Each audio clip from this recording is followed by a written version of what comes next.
The fluorescent lights of Meridian Tower hummed their usual midnight song as Ethan Cross pushed his mop across marble floors worth more than his yearly salary. But tonight, something was different. In 6 hours, he'd sit across from the very executives whose trash he emptied, wearing his only suit, fighting for a job that could save everything.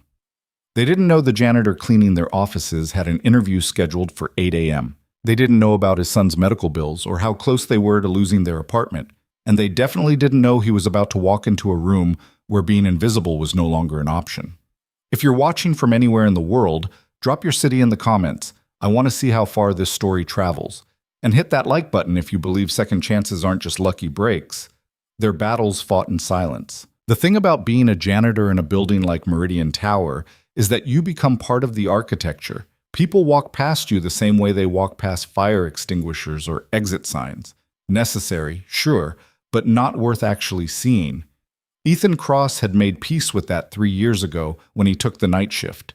Invisibility paid $16.50 an hour, plus the kind of health insurance that covered almost nothing but technically existed. It was 11:47 p.m. on a Tuesday, and Ethan was on the 14th floor, working his way through the executive wing.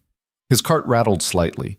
The left wheel had been busted for 2 months, and facilities kept saying they'd fix it as he moved from office to office. Empty desks, dark computer screens, the ghosts of important people doing important things.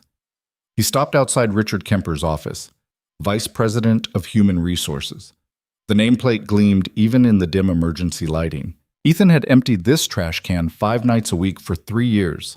He knew Kemper took his coffee black with 2 sugars, that he printed everything even though the company pushed digital, that he had a daughter at Cornell because her acceptance letter had been in the recycling bin last spring. Kemper had no idea Ethan existed. In 6 hours and 13 minutes, that would change. Ethan pushed his cart forward, the squeaky wheel announcing him to no one. His phone buzzed in his pocket. He pulled it out, careful not to touch the screen with his cleaning glove hands. Marcus, age 8. Dad, when are you coming home? Marcus, I can't sleep. Marcus, my stomach hurts again. Ethan's jaw tightened. He stripped off one glove and typed with his thumb. Ethan, soon, buddy. Did you take your medicine? 3 dots appeared. Disappeared. Appeared again. Marcus, yes, but it tastes bad. Ethan, I know, but it helps. Try to sleep, okay? I'll be home before you wake up. Marcus, okay, love you, Dad. Ethan, love you too. More than all the stars, it was their thing, something his wife Sarah used to say before the cancer took her, before the medical bills that insurance didn't cover, before the second mortgage and the maxed credit cards and the nights Ethan couldn't sleep because the math didn't work no matter how many times he ran it. Marcus was 8. He had his mother's eyes and her weak stomach and a condition the doctors called manageable with proper treatment. Proper treatment cost $340 a month, even with insurance. Ethan made $2,640 a month before taxes. Rent was $1,400. The rest disappeared into a black hole of utilities, food, gas, and the kind of debt that grew faster than he could kill it. He'd been treading water for 3 years. His arms were getting tired. The front desk position had appeared on the company jobs board 3 weeks ago. Customer service representative, reception. Starting salary, $42,000 annually. Full benefits. Dental. Vision. A 401k match that sounded like something from another universe. Ethan had walked past that posting every night for a week before he finally printed out the application. He'd filled it out in the break room at 3 a.m., his handwriting careful and cramped, trying to make janitorial services sound like relevant experience. Customer interaction, problem solving, attention to detail. He wasn't lying. He did all those things, just with a mop instead of a desk. His finger had hovered over the submit button for a full minute. Then he thought about Marcus's medicine cabinet, the way it was starting to run low because he'd been stretching the doses, making a 30-day supply last 40. He thought about the notice from the landlord, the friendly but not really reminder that late fees would apply after the 5th. He thought about Sarah, about the promise he'd made while holding her hand in that hospital room. Take care of our boy. He'd submitted the application. The rejection email came 2 days later. Thank you for your interest, but we're looking for candidates with more relevant experience. Ethan had stared at that email for 20 minutes. Then he had done something he'd never done before. He'd walked up to the 14th floor during his lunch break, knocked on Richard Kemper's door, and asked if he could resubmit with a cover letter. Kemper had looked up from his computer with the expression of someone trying to place a vaguely familiar face. "I'm sorry, do we have a meeting scheduled?" "No, sir. I'm Ethan Cross. I work here. Night custodial. I applied for the front desk position and I just wanted to—" "Ah!" Kemper's face had cleared. Not with recognition, but with categorization. Janitor. "The position has very specific requirements. Educational background, customer service experience in a professional environment, that sort of thing. I have customer service experience. 6 years at— I appreciate your initiative, Mr. Cross, but I don't think it's the right fit." Kemper's smile was the kind that didn't reach his eyes. "But if you want to submit additional materials, you can use the online portal. We review all applications fairly." It was a dismissal. Polite, professional, absolute. Ethan had thanked him and left. Then he'd spent 3 days writing a cover letter that he rewrote 14 times. He'd gotten Marcus's teacher, Mrs. Patterson, to proofread it. He'd printed it on resume paper from Staples that cost $12 for 25 sheets. He'd attached copies of his certifications from the customer service job he'd had before Sarah got sick, before everything fell apart, when his life still had a trajectory that pointed up instead of sideways. He'd submitted it through the online portal. 2 days later, his phone rang during his dinner break. Unknown number. "Mr. Cross, this is Richard Kemper from Meridian HR. I've reviewed your additional materials. We'd like to bring you in for an interview." Ethan had nearly dropped his sandwich. Yes. Yes, sir, thank you. How's Friday at 8 a.m.? Perfect. I'll be there. Great. Dress is business professional. We'll have a panel interview, myself, Susan Winters from operations, and Thomas Gaines from finance. Plan for about an hour. I understand. Thank you, Mr. Kemper. Looking forward to it. The line went dead. Ethan had sat there in the break room, his turkey sandwich forgotten, his hands shaking slightly. Marcus had been at school. The apartment had been quiet. And for the first time in 3 years, Ethan had let himself feel something dangerous. Hope.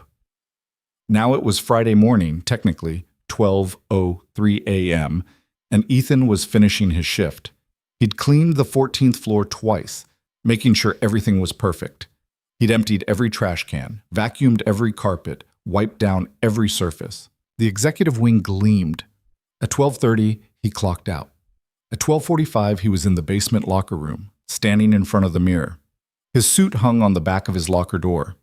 Navy blue, purchased from a thrift store for $35. Slightly too big in the shoulders, but he'd had it tailored for another $20. The shirt was white, pressed within an inch of its life. The tie was red. Sarah had always said red ties meant business. She'd been a paralegal before Marcus was born. She'd known about these things. Ethan had planned this carefully. He'd finish his shift at 12:30, shower in the locker room, change into the suit, and find somewhere to wait until 8 a.m. There was a 24-hour diner 3 blocks away. He could get coffee, maybe some breakfast, sit in a booth, and review the notes he'd made about the company. He couldn't go home. Marcus was with Mrs. Chen from 4B, who watched him on nights when Ethan worked late. If he went home, he'd have to explain the suit, explain the interview, explain the hope. And if it didn't work out, when it didn't work out, because, let's be honest, what were the actual odds? He didn't want Marcus to know he'd tried and failed. Better to be invisible. The shower was quick and scalding.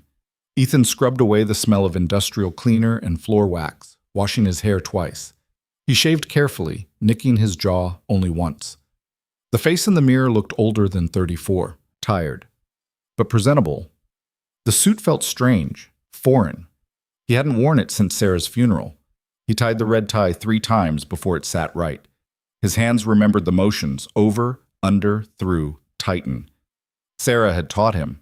They'd practiced before his customer service interview at Verizon, back when they were 26 and bulletproof, and convinced that hard work meant something. Ethan checked his reflection one last time. He looked like someone who belonged in the executive wing during daylight hours, someone who had a right to sit in that interview room. He almost believed it.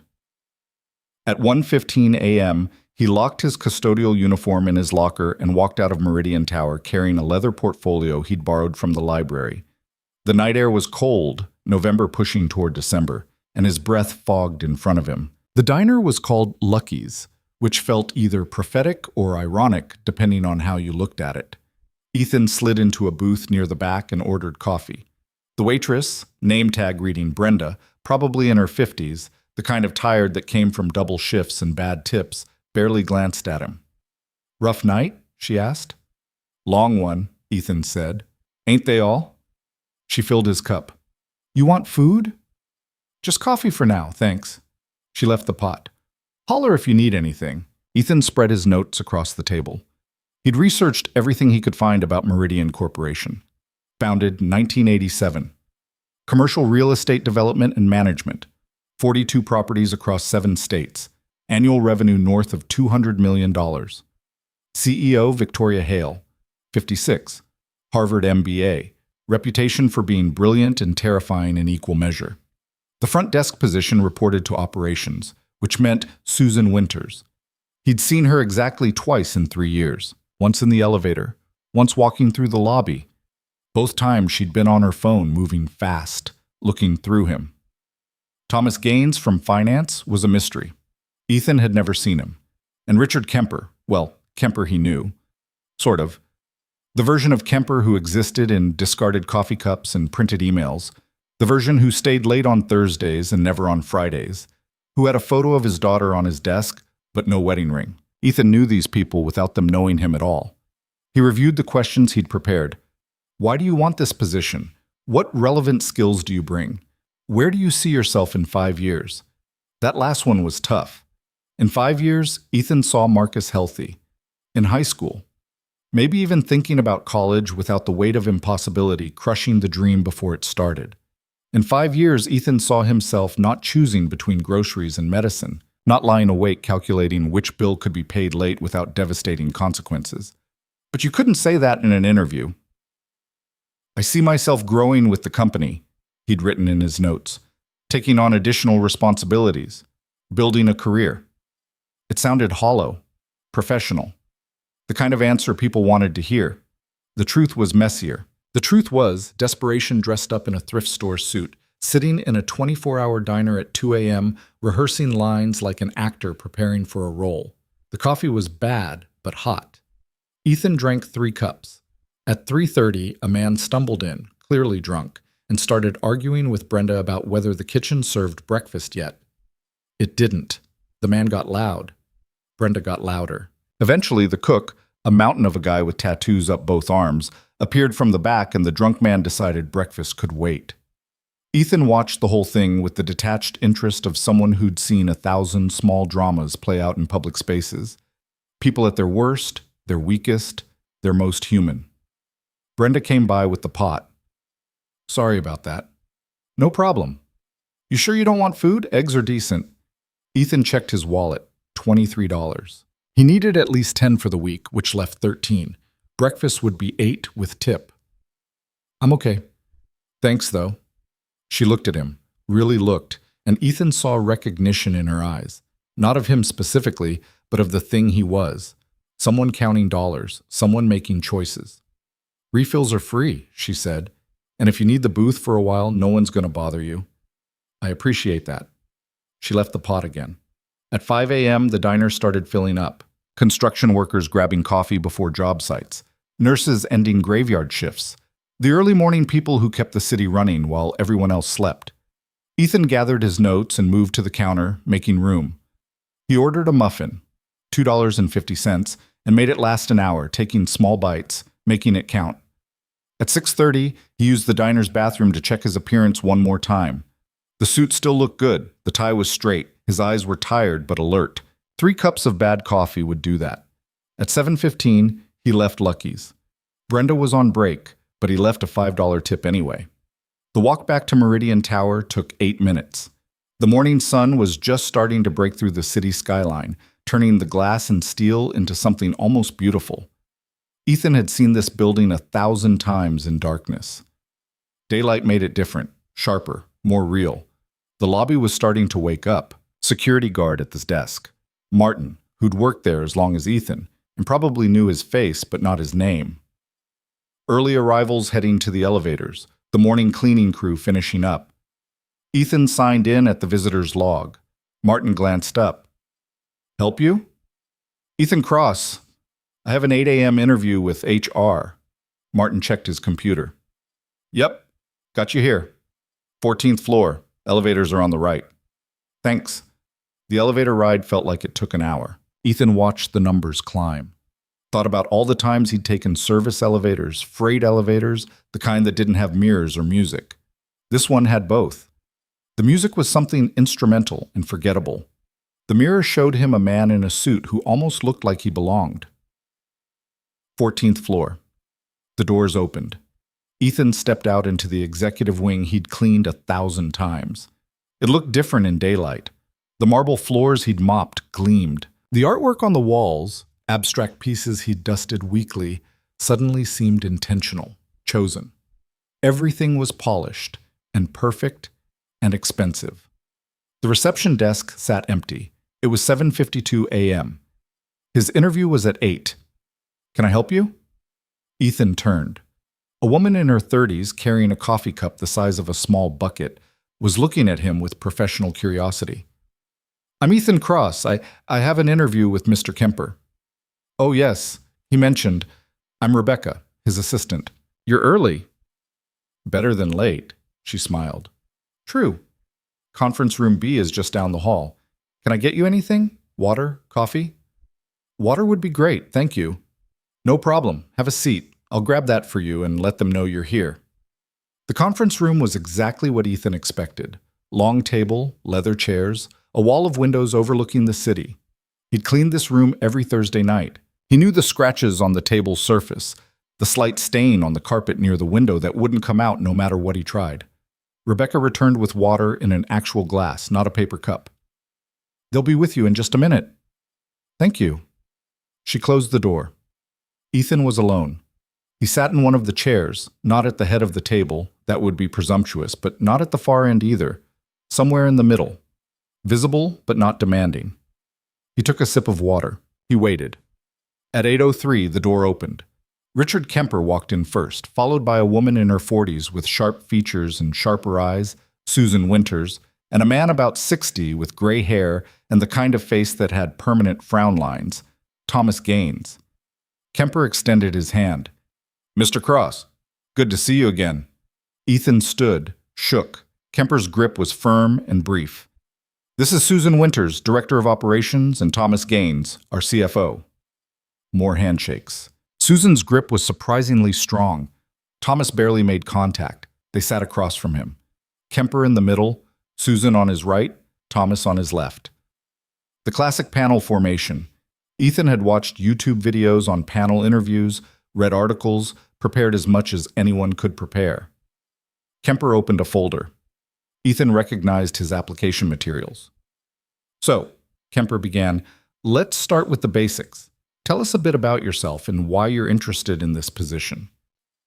This was the moment, the shot, the chance to turn invisibility into visibility. Ethan took a breath. I've worked in customer service for almost 10 years, he said. Before coming to Meridian, I spent 6 years at Verizon Wireless, working my way from sales associate to senior customer service representative. I handled everything from basic account questions to complex technical issues and billing disputes. I learned how to de-escalate frustrated customers, how to solve problems efficiently, and how to represent a company's values in every interaction. He paused. They were listening, but their faces were unreadable. I came to Meridian 3 years ago in custodial services. It wasn't my first choice, but I needed stable work with benefits. But during that time, I've learned this building, this company. I know the culture, I know the people, and I've watched the front desk operation every day. I see how critical that position is. It's the first impression for every client, every visitor, every person who walks through those doors. I know I can do that job. I know I can do it well. Susan leaned forward slightly. Your resume shows a significant gap between your Verizon position and joining Meridian. Can you explain that? Ethan had known this question was coming. He'd practiced the answer a dozen times. My wife was diagnosed with stage 4 cancer.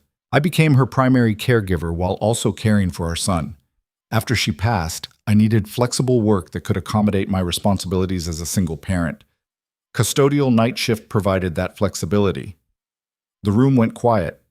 Not uncomfortable exactly, but weighted. Thomas spoke for the first time. "I'm sorry for your loss." "Thank you." Kemper cleared his throat. "Your customer service experience is noted, but it's been several years. How do you think you'd transition back into a client-facing role?" "People skills don't expire," Ethan said. "And honestly, custodial work is more customer service than most people realize. I interact with staff daily. I solve problems, maintenance issues, emergency cleanups, coordination with other departments. I just do it without a desk or a title. But the skills are the same: communication, problem solving, attention to detail, reliability." Susan glanced at Kemper, then back at Ethan. "This position requires someone who can represent Meridian professionally to high-level clients. Our reception area serves CEOs, investors, major stakeholders. It's not just about answering phones." "I understand that." "Do you?" Her tone wasn't hostile, but it wasn't friendly either. "Because with all respect, Mr. Cross, there's a significant difference between your current role and the level of professionalism this position demands." There it was, the thing nobody wanted to say directly, but everyone was thinking. "You're a janitor." Ethan felt something tighten in his chest. Not anger exactly, something colder. "I clean your office," he said quietly. "Every Tuesday and Friday night. You take your coffee with cream, no sugar. You have a photo of 2 golden retrievers on your desk. I assume they're yours. You print every email, which means I empty your recycling bin 3 times a week minimum. You work late on Mondays and leave early on Thursdays." Susan's expression shifted. Surprise, maybe, or discomfort. "I know this building," Ethan continued. "I know these people. I know who parks in the executive spaces and who takes the stairs instead of the elevator. I know which offices have problems with their HVAC and which bathrooms need service calls. I know the rhythm of this place because I'm here when everyone else is gone. I see what's left behind. And I've been invisible doing it, which means I've gotten very good at paying attention." He looked at Kemper. "You asked how I'd transition back into a client-facing role. The truth is, I never left. I just became the kind of customer service people don't notice. But I'm done being invisible. I'm asking for the chance to be seen." The silence that followed was different, thicker. Thomas was looking at him like he'd just noticed Ethan was in the room. Susan's face had shifted into something harder to read. Kemper closed the folder. "Mr. Cross, we appreciate your honesty and your initiative in pursuing this opportunity. We have a few more candidates to interview, but we'll be in touch by early next week with our decision." It was over. Ethan stood, shook hands again. The grips felt different this time, more perfunctory, less engaged. "Thank you for your time," he said. "We'll be in touch," Kemper repeated. Rebecca walked him out. The elevator ride down felt faster than the ride up. By 8:47 a.m., Ethan was back outside Meridian Tower, standing on the sidewalk in his thrift store suit, watching the morning rush of people flowing past. He'd done everything right, answered the questions, made his case, been professional and honest and prepared, and it hadn't mattered. He could feel it in the way the interview had ended. The polite dismissal. The corporate speak translation of "we'll be in touch," which really meant "don't call us." Susan's question played back in his head. "There's a significant difference between your current role and the level of professionalism this position demands." Translation. "You're not one of us." Ethan loosened his tie. The morning sun was warm despite the November chill. Around him, the city moved at full speed. People with somewhere to be, something important to do. He pulled out his phone. "Ethan, hey buddy, how are you feeling?" The response came fast. Marcus, "Better. Mrs. Chen made pancakes." Marcus, "Are you coming home soon?" Ethan, "Soon, love you." Marcus, "Love you too, Dad. More than all the stars." Ethan put the phone away. He'd tried. That was something. He'd walked into that room and demanded to be seen, even if only for 45 minutes. Now he'd go home, change out of the suit, try to sleep for a few hours before his shift started again at 11 p.m. Back to the invisible work. Back to the margins. He started walking toward the parking garage where his car was, a 2009 Honda Accord with 186,000 miles and a check engine light he couldn't afford to diagnose. Mr. Cross? Ethan turned. A woman was walking toward him from the building entrance. Late 50s, gray hair cut short, wearing a suit that probably cost more than his rent. She moved with the kind of confidence that came from never having to question whether she belonged somewhere. Ethan didn't recognize her. Yes? She extended her hand. Victoria Hale. I'm the CEO of Meridian Corporation. Ethan's brain stuttered. He shook her hand automatically. Yes. Hello. I'd like to speak with you, if you have a moment. Do you have time for coffee? This wasn't happening. CEOs didn't chase down janitors, former janitors, rejected applicants on sidewalks. Sure, yes. There's a cafe around the corner, shall we? She started walking. Ethan followed, completely untethered from reality. The cafe was small, the kind of place that served pour-over coffee and avocado toast to people who worked in tech startups. Victoria ordered an espresso. Ethan ordered regular coffee because he didn't know what else to do. They sat at a table by the window. Victoria took a sip of her espresso and looked at him directly. I watched your interview. Ethan's stomach dropped. I'm sorry? Conference room B has cameras, audio and video. I review certain interviews personally, mostly leadership positions, but also any internal promotions or unique circumstances. Your application was flagged as unusual. Custodial to reception is an uncommon transition. Oh. I watched the whole thing. Live, actually. I was in my office between meetings, and I pulled it up on my laptop. Ethan didn't know what to say. You made an excellent case for yourself, Victoria continued. Your points about institutional knowledge, customer service skills, adaptability, all valid, all true.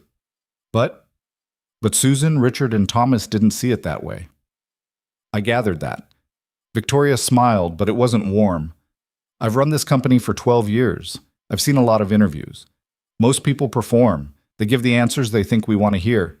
They polish their failures into learning experiences and turn their weaknesses into humble strengths. It's all very choreographed. She took another sip. You didn't do that. You told them exactly who you are and what you bring. No performance, no polish, just honesty. Honest doesn't pay bills, Ethan said, and immediately regretted it. You didn't say things like that to CEOs. But Victoria laughed. No, it doesn't, which is why I wanted to talk to you. She set down her cup. 3 years ago, this company hosted a charity dinner. Big event, major donors, politicians, the whole circus. One of our most important partners, a man named David Chen, who controls about $40 million in investment capital, collapsed during the reception. Heart attack. Everyone panicked. Security called 911. People scattered. It was chaos. Ethan felt something click in his memory. You were working that night, Victoria said. Night shift, cleaning crew. You heard the commotion and came upstairs. You were the one who started CPR. You kept him alive until the paramedics arrived. Ethan remembered. The man in the tuxedo, his face gray, not breathing. Ethan's hands on his chest, counting compressions, his arms burning, people shouting, the endless 90 seconds before the ambulance arrived. I didn't know who he was, Ethan said. Exactly. You didn't know he was worth $40 million to this company. You just knew he needed help, and you had the training. Victoria leaned forward. David made a full recovery. He's still one of our primary investors. He's alive because you didn't hesitate. I just did what anyone would do. That's the thing, Mr. Cross. Most people wouldn't. Most people in that room stood there paralyzed. You acted.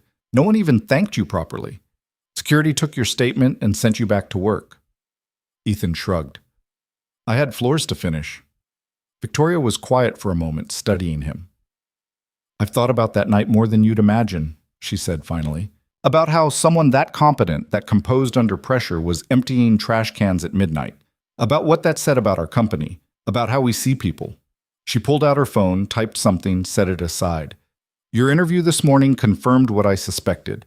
You're exactly the kind of person we should be hiring. Smart, capable, observant, honest. But Susan and Richard and Thomas saw a janitor in a suit. They couldn't get past it. So that's it then? No. But Victoria's voice was sharp. That's not it. I'm overturning their decision. I'm offering you the position. Ethan stared at her. What? The front desk position. $42,000 annually, full benefits, start date 2 weeks from Monday, pending a background check, which I assume won't be an issue. I don't understand. It's not complicated. You're qualified. You're hired. But the interview was a formality that revealed exactly what I suspected about our hiring biases. I'm correcting that. She pulled out a business card, slid it across the table. This is Rebecca's direct line. Call her Monday morning. She'll send over the offer letter and onboarding paperwork. Ethan picked up the card. The paper felt expensive between his fingers. Why? He asked. Why what? Why are you doing this? You don't know me. I could be terrible at the job. You saved a man's life and went back to mopping floors.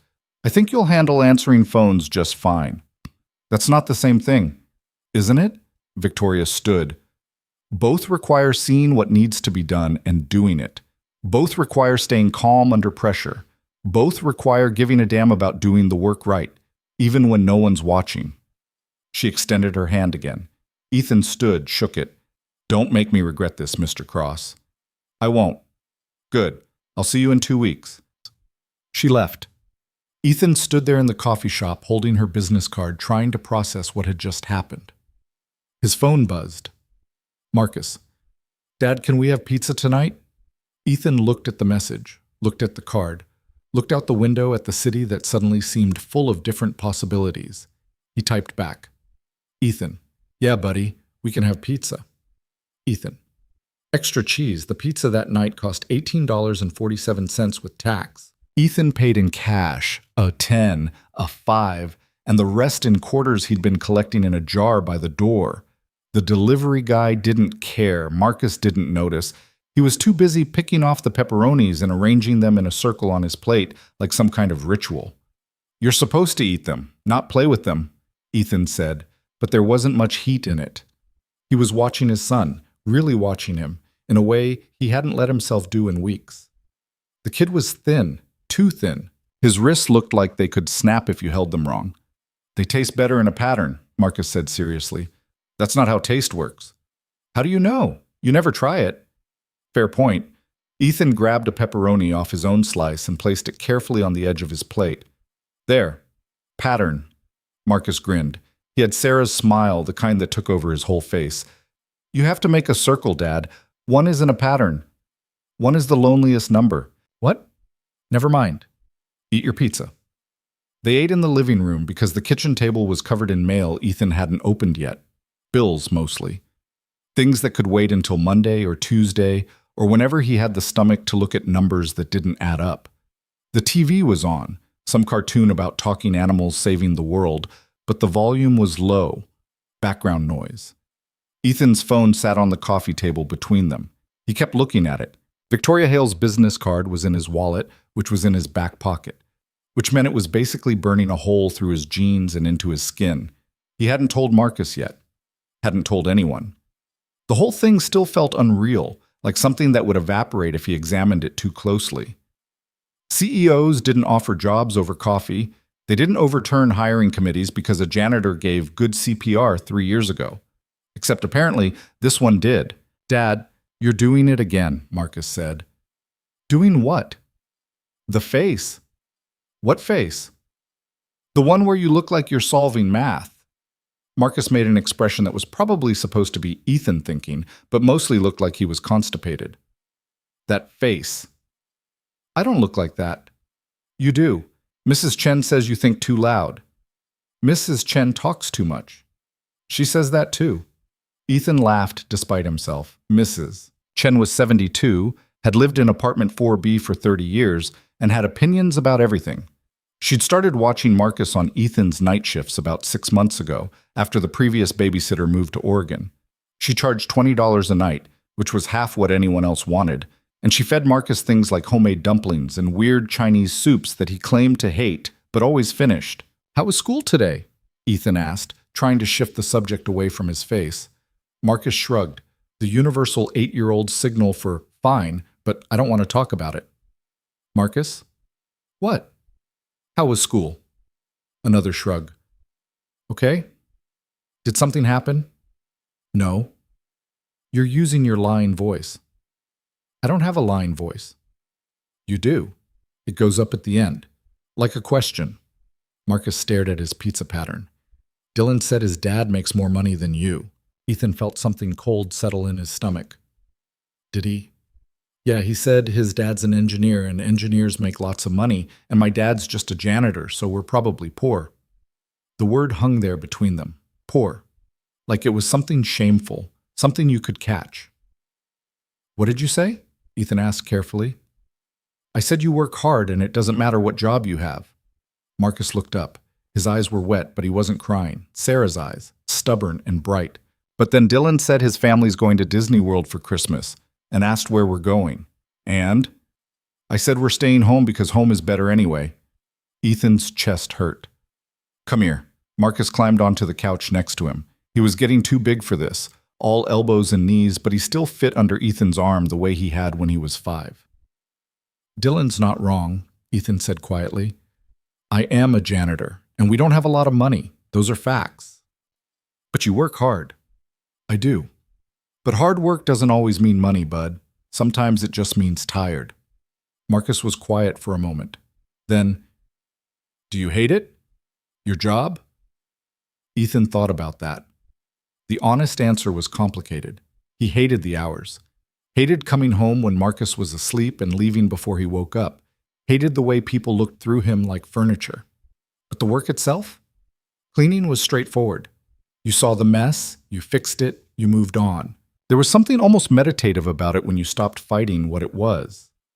I don't love it, he said finally, but I don't hate it either. It's just what I do right now. Dylan's dad said, I don't care what Dylan's dad said.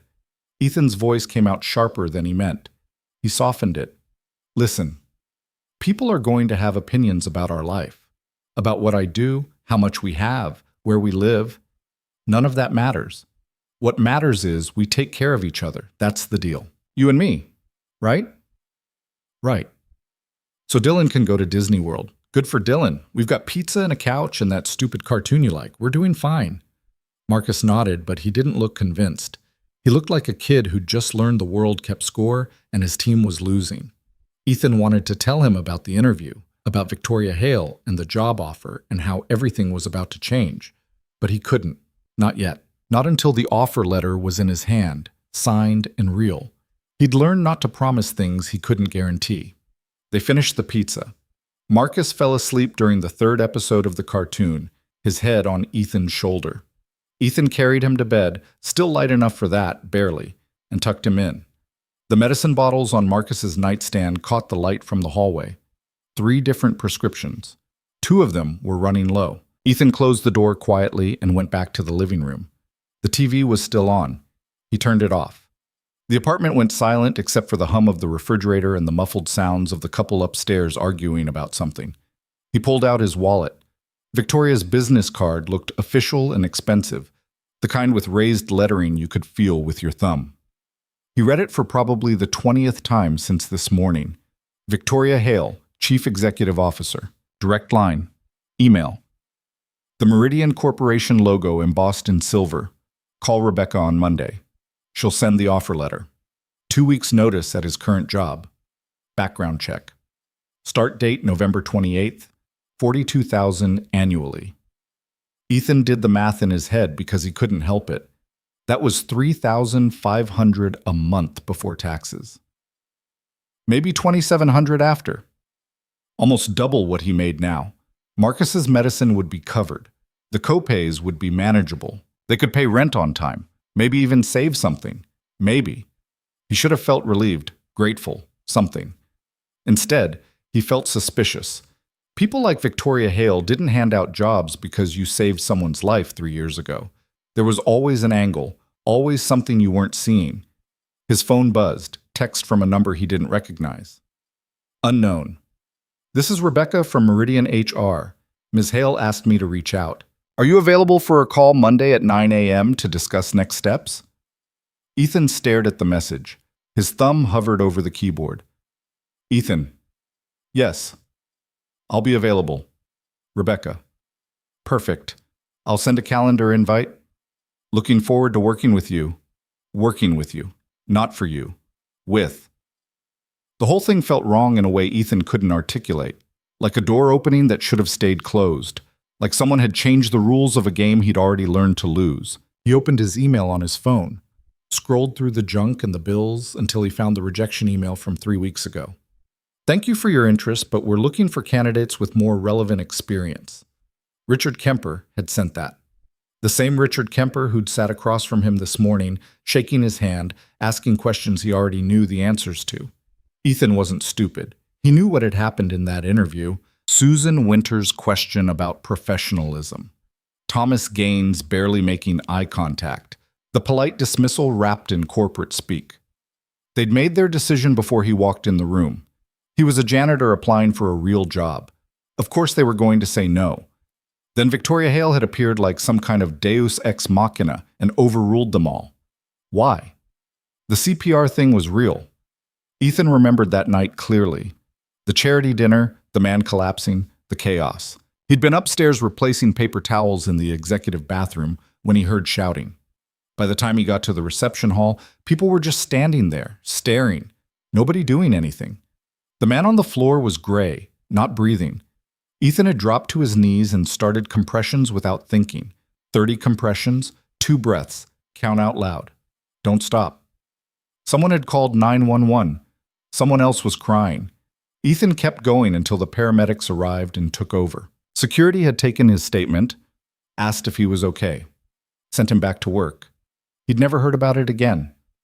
Until today. Ethan set his phone down. The apartment felt too quiet. He should sleep. He had another shift tonight at 11, but his brain wouldn't shut up. He thought about Dylan's dad, the engineer, about Marcus's face when he talked about being poor, about the way Susan Winters had looked at him like he was something stuck to her shoe. He thought about the suit hanging in his closet, the one he'd bought for Sarah's funeral and worn to an interview that should have been a rejection. Mostly, he thought about Victoria Hale's eyes when she'd said, "Don't make me regret this." It wasn't a threat. It was a challenge. His phone buzzed again. Mrs. Chen this time. Mrs. Chen. "Your boy is good kid. He ate 3 dumplings tonight. You work too much." Ethan. "I know. Thank you for watching him." Mrs. Chen. "Not watching. Spending time with." Different thing. "You think about that?" Ethan smiled despite himself. Mrs. Chen's English was perfect when she wanted it to be, broken when she was making a point. Right now, she was making a point. Ethan. "I will. Good night." He didn't get a response.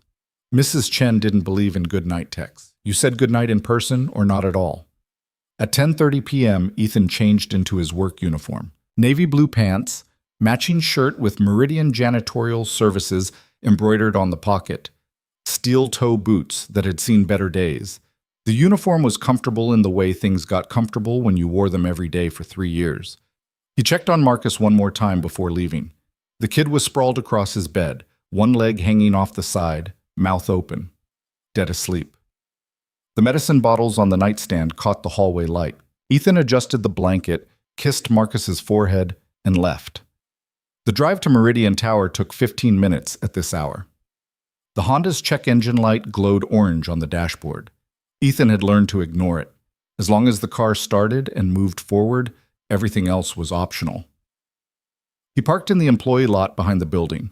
His spot was next to a dumpster that smelled like rotting produce and broken dreams. Someone had tagged the wall with spray paint, a mess of letters that might have been words, or might have just been anger given form.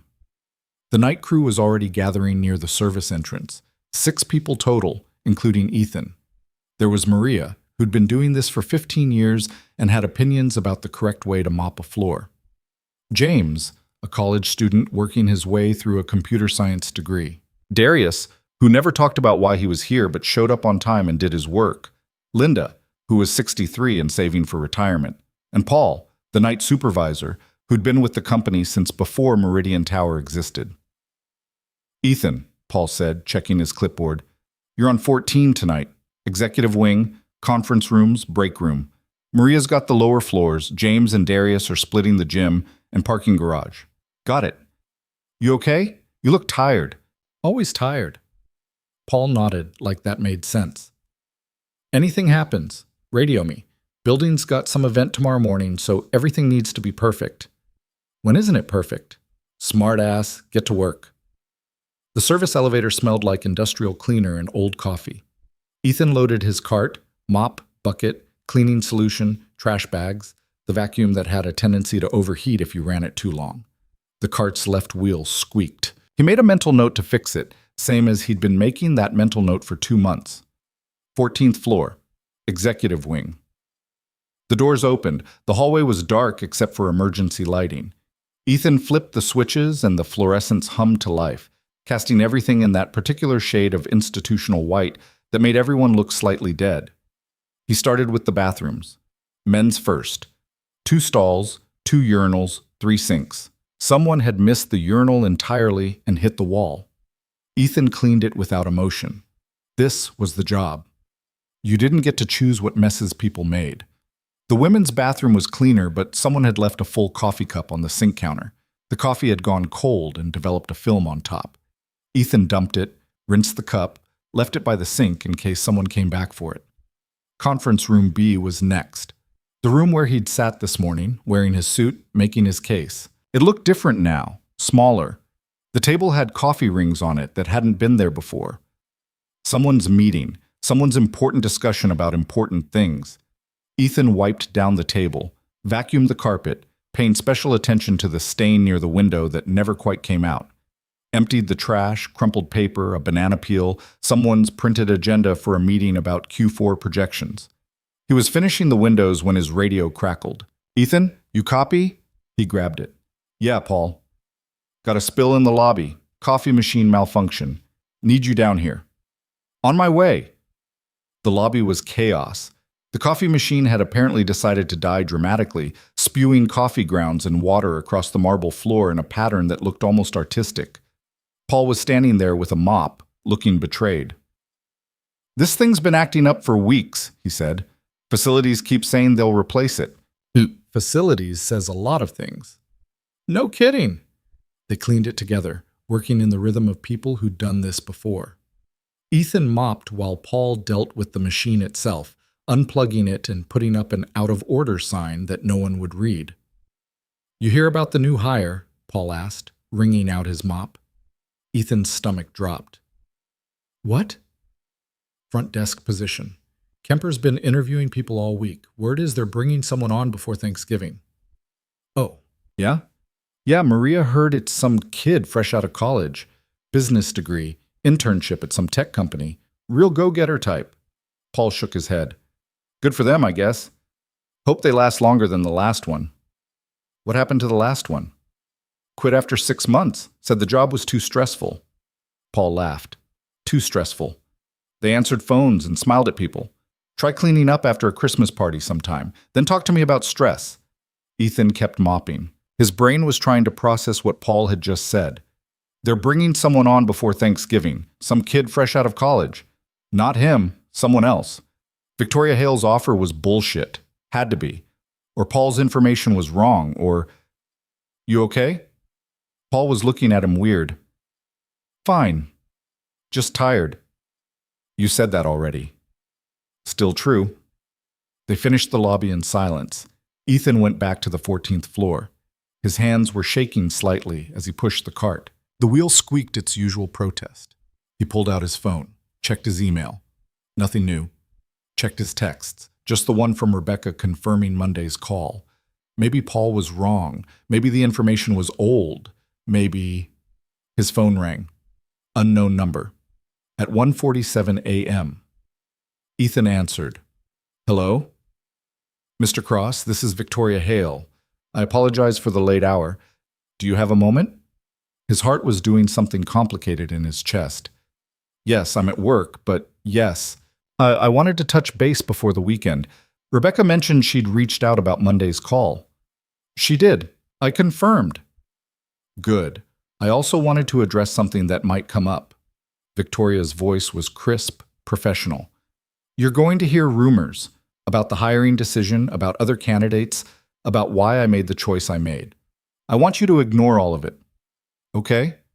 The executive team wasn't happy with my decision. Richard in particular felt undermined. He's been making noise about bringing in other candidates, about my choice being based on emotion rather than qualification. It's posturing. but it means people are going to talk. Ethan leaned against the wall. Are you having second thoughts? No? Are you? I don't know. The honesty surprised him. He hadn't meant to say that. Victoria was quiet for a moment. I wouldn't have offered you this position if I didn't believe you could do it. But I also won't lie to you. You're going to face resistance from people who think you don't belong, who see you as the janitor playing dress-up. It won't be easy. Nothing's easy. True, but some things are worth the difficulty. She paused. I saw something in you, Mr. Cross. Not just in that conference room, but 3 years ago when you saved David Chen's life. You don't panic, you assess, and you act. That's rare. Rarer than most MBA programs would have you believe. Dylan's dad is an engineer, Ethan said, and immediately felt stupid. I'm sorry? Nothing. Something my son said. Never mind. Mr. Cross, if you don't want this job, tell me now. I can find someone else. But if you do want it, then show up on Monday ready to work. Not ready to prove you belong, not ready to apologize for being here. Just ready to work. The rest will sort itself out. Ethan thought about Marcus, about the medicine bottles, about the math that never quite added up. I want it, he said. Then I'll see you Monday, 9 a.m. Don't be late. She hung up. Ethan stood there in the hallway, phone still pressed to his ear, listening to dead air. Don't be late. He finished the 14th floor in a daze, cleaned the offices, emptied the trash, vacuumed the carpets. Richard Kemper's office was last. Ethan stood in the doorway for a moment, looking at the desk where important decisions got made, where applications got rejected, where people's futures got decided by people who'd never know their names. He emptied the trash can. Inside was a printed email. Ethan shouldn't have looked, but he did. It was from Richard to Susan and Thomas. Subject line: Front desk hire, concerns. Mom? On the first line read, I want to formally register my objection to Victoria's decision to hire Ethan Cross for the reception position. While I understand her reasoning, I believe this sets a dangerous precedent regarding our hiring standards and… Ethan stopped reading. He crumpled the paper, threw it back in the trash, and left the office. The rest of the shift passed in silence. He finished at 6:30 a.m., clocked out, and went home. Marcus was already awake, eating cereal at the kitchen table. Mrs. Chen was there too, drinking tea and reading something on her phone. Morning, Ethan said. You look terrible, Mrs. Chen observed. Good morning to you too. I'm old. I can say these things. She stood, gathering her bag. Marcus ate, he took medicine. He has homework for Monday, but he says he doesn't. I finished it yesterday, Marcus protested. Mm-hmm. Mrs. Chen looked at Ethan. You sleep now. I come back tonight, same time. Thank you. She left without saying goodbye. Her way. Marcus was watching him with those two observant eyes. Did something happen? No. Why? You have the math face again. I'm just tired. You're always tired. And you're always nosy. Finish your cereal. Ethan went to his bedroom and lay down without changing clothes. His phone was still in his pocket. Victoria's business card was still in his wallet. The whole thing still felt like something that would disappear if he stopped believing in it. He closed his eyes. Sleep didn't come. Monday morning arrived with the kind of cold rain that made everything miserable. Ethan stood outside Meridian Tower at 8:52 a.m., wearing the same suit he'd worn to the interview, watching water bead on the shoulders.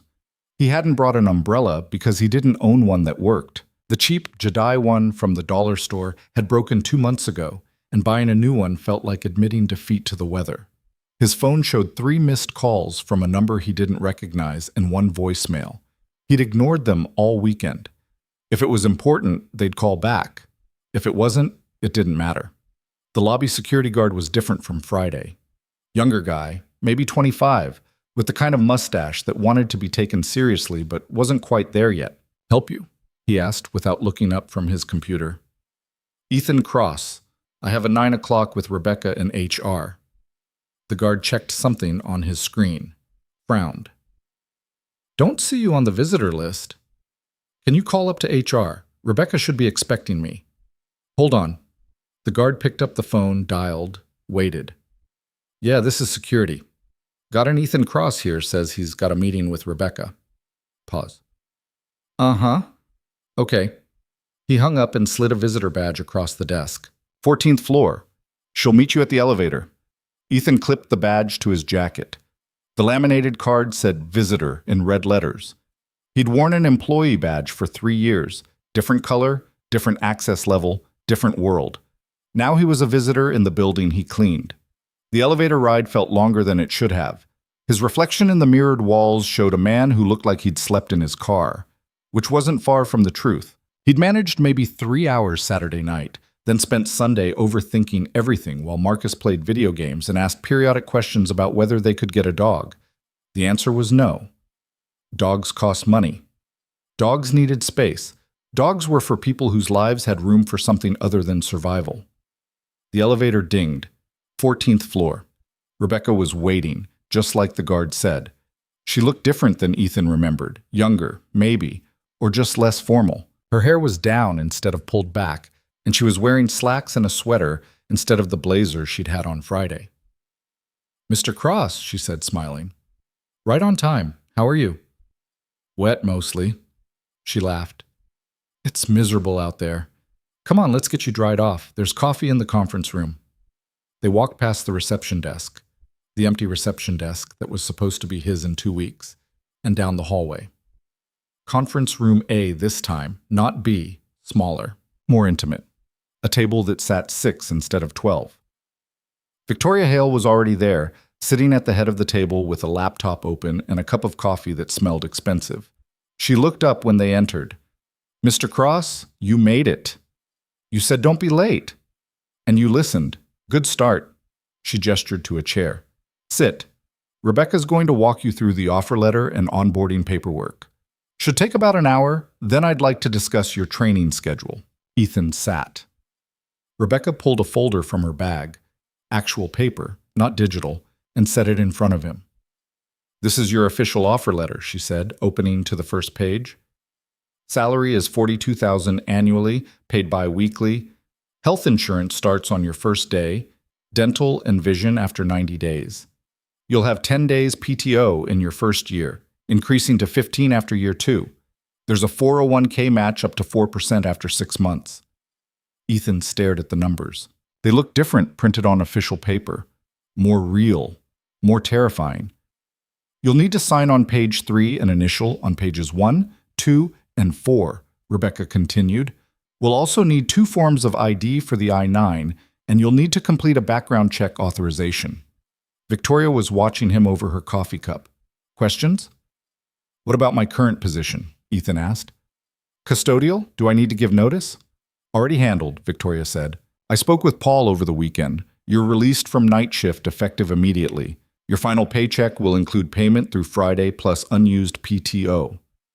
I didn't have any PTO. You had 16 hours accrued. Company policy. Ethan hadn't known that. 3 years of working sick, working exhausted, working through Marcus's bad days because he couldn't afford to miss a shift. And apparently he'd been banking hours he could have used. That's $262, Rebecca said, reading his mind. It'll be on your final check this Friday. $262. That was Marcus's medicine for most of a month. That was groceries. That was the buffer between making rent and not making rent. Why didn't anyone tell me I had PTO? Ethan asked. Rebecca and Victoria exchanged a look. Paul should have, Rebecca said carefully. It's in the employee handbook. I never got a handbook. Another look. Victoria's expression went cold in a way that made Ethan glad he wasn't Paul. I'll address that, Victoria said. Moving forward, you'll be entitled to all benefits outlined in your offer letter. No surprises, no hidden policies. If you have questions, you ask. Clear? Clear. Good. Sign the paperwork. Ethan pulled out the pen he'd brought, a cheap Bic he'd borrowed from Mrs. Chen, and started initialing. Page 1, page 2, page 4. His signature on page 3 looked shaky. He'd signed his name 1,000 times, but never on something that mattered this much. Rebecca collected the papers, scanned them with her phone, and sent them somewhere. You're official. Welcome to Meridian, Mr. Cross. Ethan's fine. Ethan, she smiled. Your start date is November 28th. That's 2 weeks from today. Between now and then, you'll complete online training modules. Harassment prevention, workplace safety, that sort of thing. Should take about 6 hours total. You can do them from home. I don't have a computer. Rebecca blinked. Oh, we can set you up with a laptop to borrow, or you can use the business center at the library. The library's fine. Okay, I'll email you the login credentials and module list. She made a note on her phone. You'll also need to come in this Thursday for a half-day orientation, 9 to noon. We'll cover company policies, benefits enrollment, payroll setup, that kind of thing. There'll be 3 other new hires in your session. 3 other people starting jobs. People who probably had computers at home and didn't need to borrow laptops or use library business centers. People whose lives had room for things like career development and professional growth. Ethan nodded. Thursday, 9 o'clock. Perfect. Rebecca stood. I'll leave you two to discuss training. Ethan, if you need anything before Thursday, my number's on the offer letter. Call anytime. She left. The room got quieter. Victoria closed her laptop and gave Ethan her full attention. It was unnerving being looked at like that. Like she was cataloging everything about him and making judgments he couldn't see. You look tired, she said. Everyone keeps saying that. Because it's true. When's the last time you slept more than 4 hours? Ethan didn't answer. Right. Victoria sipped her coffee. Here's what's going to happen over the next 2 weeks. You're going to shadow the current reception team. Learn the phone system, the visitor protocols, the daily operations. You'll work 8 to 5, Monday through Friday. You'll be paid starting today at your new salary, prorated for the 2-week training period. You're paying me before I start? You're starting today. Training is part of the job. She set down her cup. You'll work with Karen and Michelle. They're our current reception staff. Karen's been here 8 years. Michelle's newer, about 2. They're both good at what they do. They'll teach you the systems, introduce you to key people, show you the rhythm of the desk. And if I screw up, then you figure out how not to screw up next time. I'm not expecting perfection, Ethan. I'm expecting effort and adaptation. Can you do that? Yes. Good. Because there's something else you need to understand. Victoria leaned forward. Richard Kemper is actively working to undermine this hire. He's been making calls, sending emails, building a case that my decision was impulsive and unprofessional. He wants you to fail. Ethan felt something tighten in his chest. So why bring me in? If there's that much resistance, because resistance doesn't mean wrong. It means uncomfortable. And this company's been comfortable for too long. Victoria's eyes were sharp. Richard sees you as a janitor who got lucky. Susan sees you as a diversity hire. Thomas doesn't see you at all, but I see someone who stayed calm during a medical emergency while everyone else panicked. I see someone who showed up to an interview knowing the deck was stacked against him and made his case anyway. That's who I'm betting on. What if you're wrong? Then I'm wrong, but I don't think I am. She stood. Come on. I'll introduce you to Karen and Michelle. And Ethan?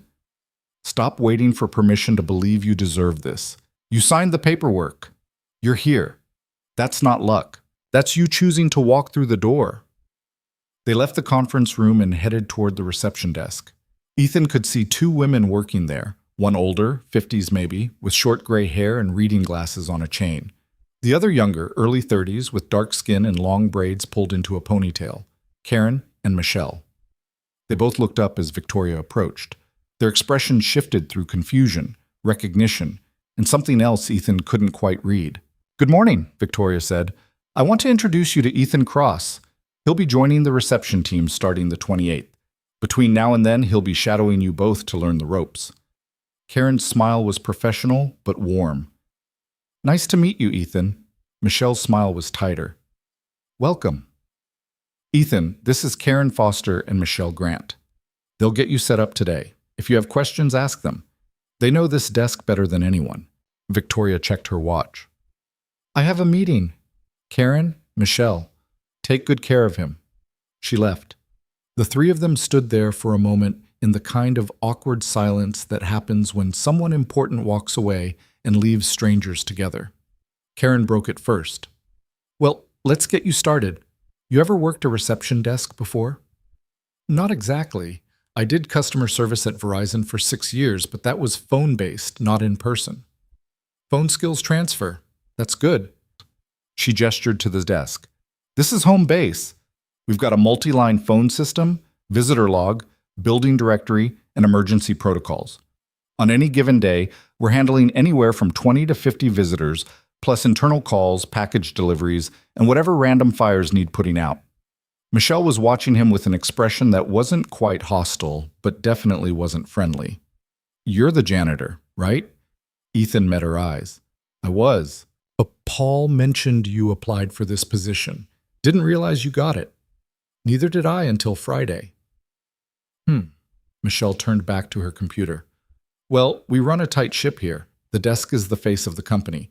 Everything has to be perfect. No mistakes. I understand. Do you? She looked at him again. Because this isn't mopping floors. This is high-level client interaction. We get CEOs, investors, politicians walking through that door. They expect professionalism. Karen put a hand on Michelle's arm. Let's focus on training, okay? Ethan's here to learn. I'm just being honest, Michelle said. He should know what he's walking into. The tension was thick enough to cut. Ethan could feel it settling on his shoulders like weight. I know what I'm walking into, he said quietly. I've worked here for 3 years. I've seen every person who walks through that door. I've cleaned up after your high-level client interactions. I know what professionalism looks like. I'm here to learn the systems and do the job. That's it. Michelle's expression shifted. Not quite approval, but something close to respect. Karen smiled. All right then. Let's start with the phone system. The next 4 hours were a blur of information. The phone had 12 lines. Line 1 was the main switchboard. Lines 2 through 6 were direct extensions for executives. Lines 7 through 9 were conference rooms. 10 was maintenance. 11 was security. 12 was the CEO's direct line that rang exactly 3 times before going to voicemail. Visitor protocol was its own complexity. Sign in, badge, notification to the host, escort to elevator or wait in lobby depending on security clearance. VIPs got different badges. Deliveries went to loading dock unless marked executive. Emergency contacts were posted on the wall behind the desk. Ethan took notes on the back of his offer letter because he hadn't thought to bring a notebook. Karen walked him through everything twice. Michelle interjected occasionally with corrections or additional details, her tone professional but cool. By noon, Ethan's head was swimming. Lunch break, Karen announced. There's a cafeteria on the 2nd floor, or plenty of places within walking distance. We rotate. Someone's always at the desk. I brought something, Ethan said, which was a lie. He hadn't brought anything, but spending money on lunch when he had food at home felt wasteful. I'll stay, Michelle said. You two go. Karen grabbed her purse. Come on, Ethan. I'll show you the cafeteria anyway. You'll be using it soon enough. They took the elevator down. The cafeteria was busy, the lunch rush in full swing. The smell of grilled food and coffee made Ethan's stomach growl. He hadn't eaten breakfast. You hungry? Karen asked. I'm fine. That wasn't the question. She headed toward the food line. Come on. Lunch is on me today. Call it a welcome gift. You don't have to. I know. I want to. She grabbed a tray. What do you like? They've got sandwiches, salads, hot food. The chicken parmesan's pretty good. Ethan followed her through the line, feeling awkward. He ended up with a turkey sandwich and chips because it was the cheapest thing that would fill him up.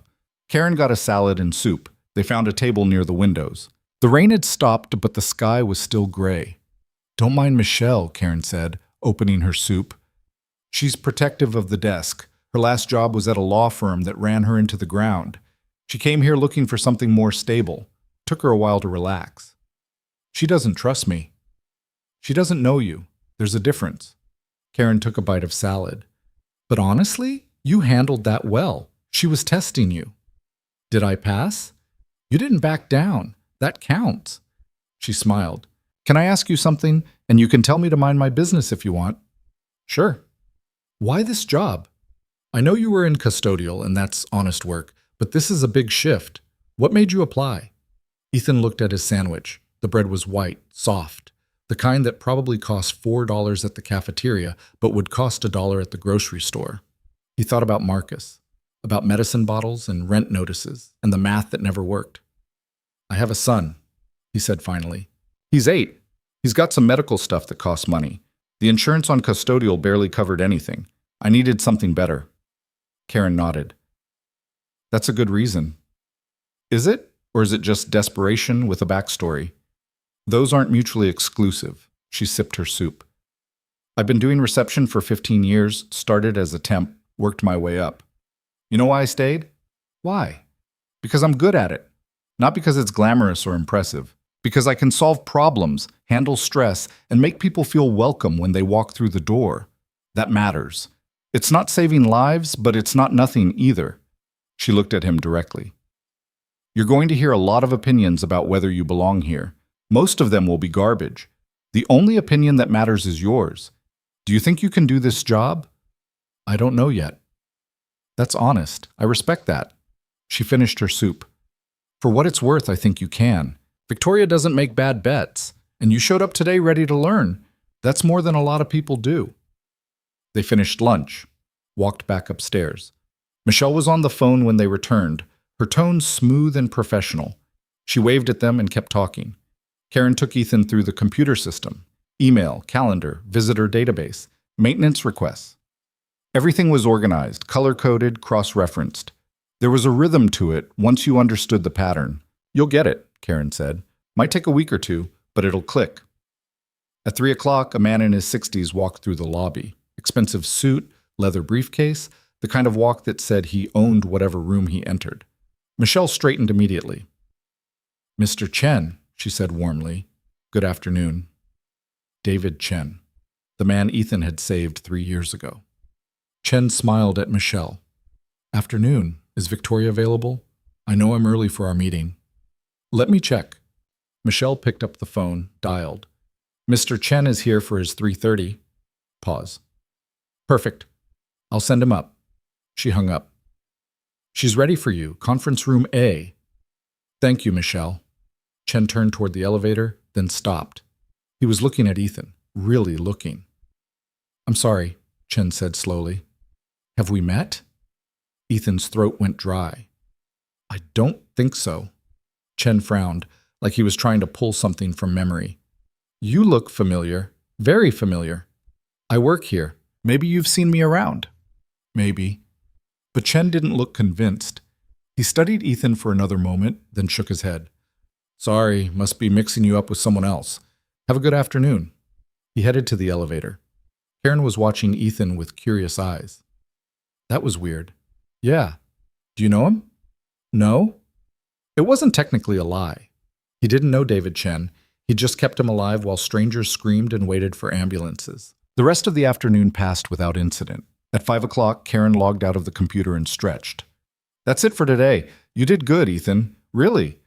Most people are overwhelmed by hour 2. I'm definitely overwhelmed. But you kept up. That's what matters. She grabbed her coat. See you tomorrow? Tomorrow.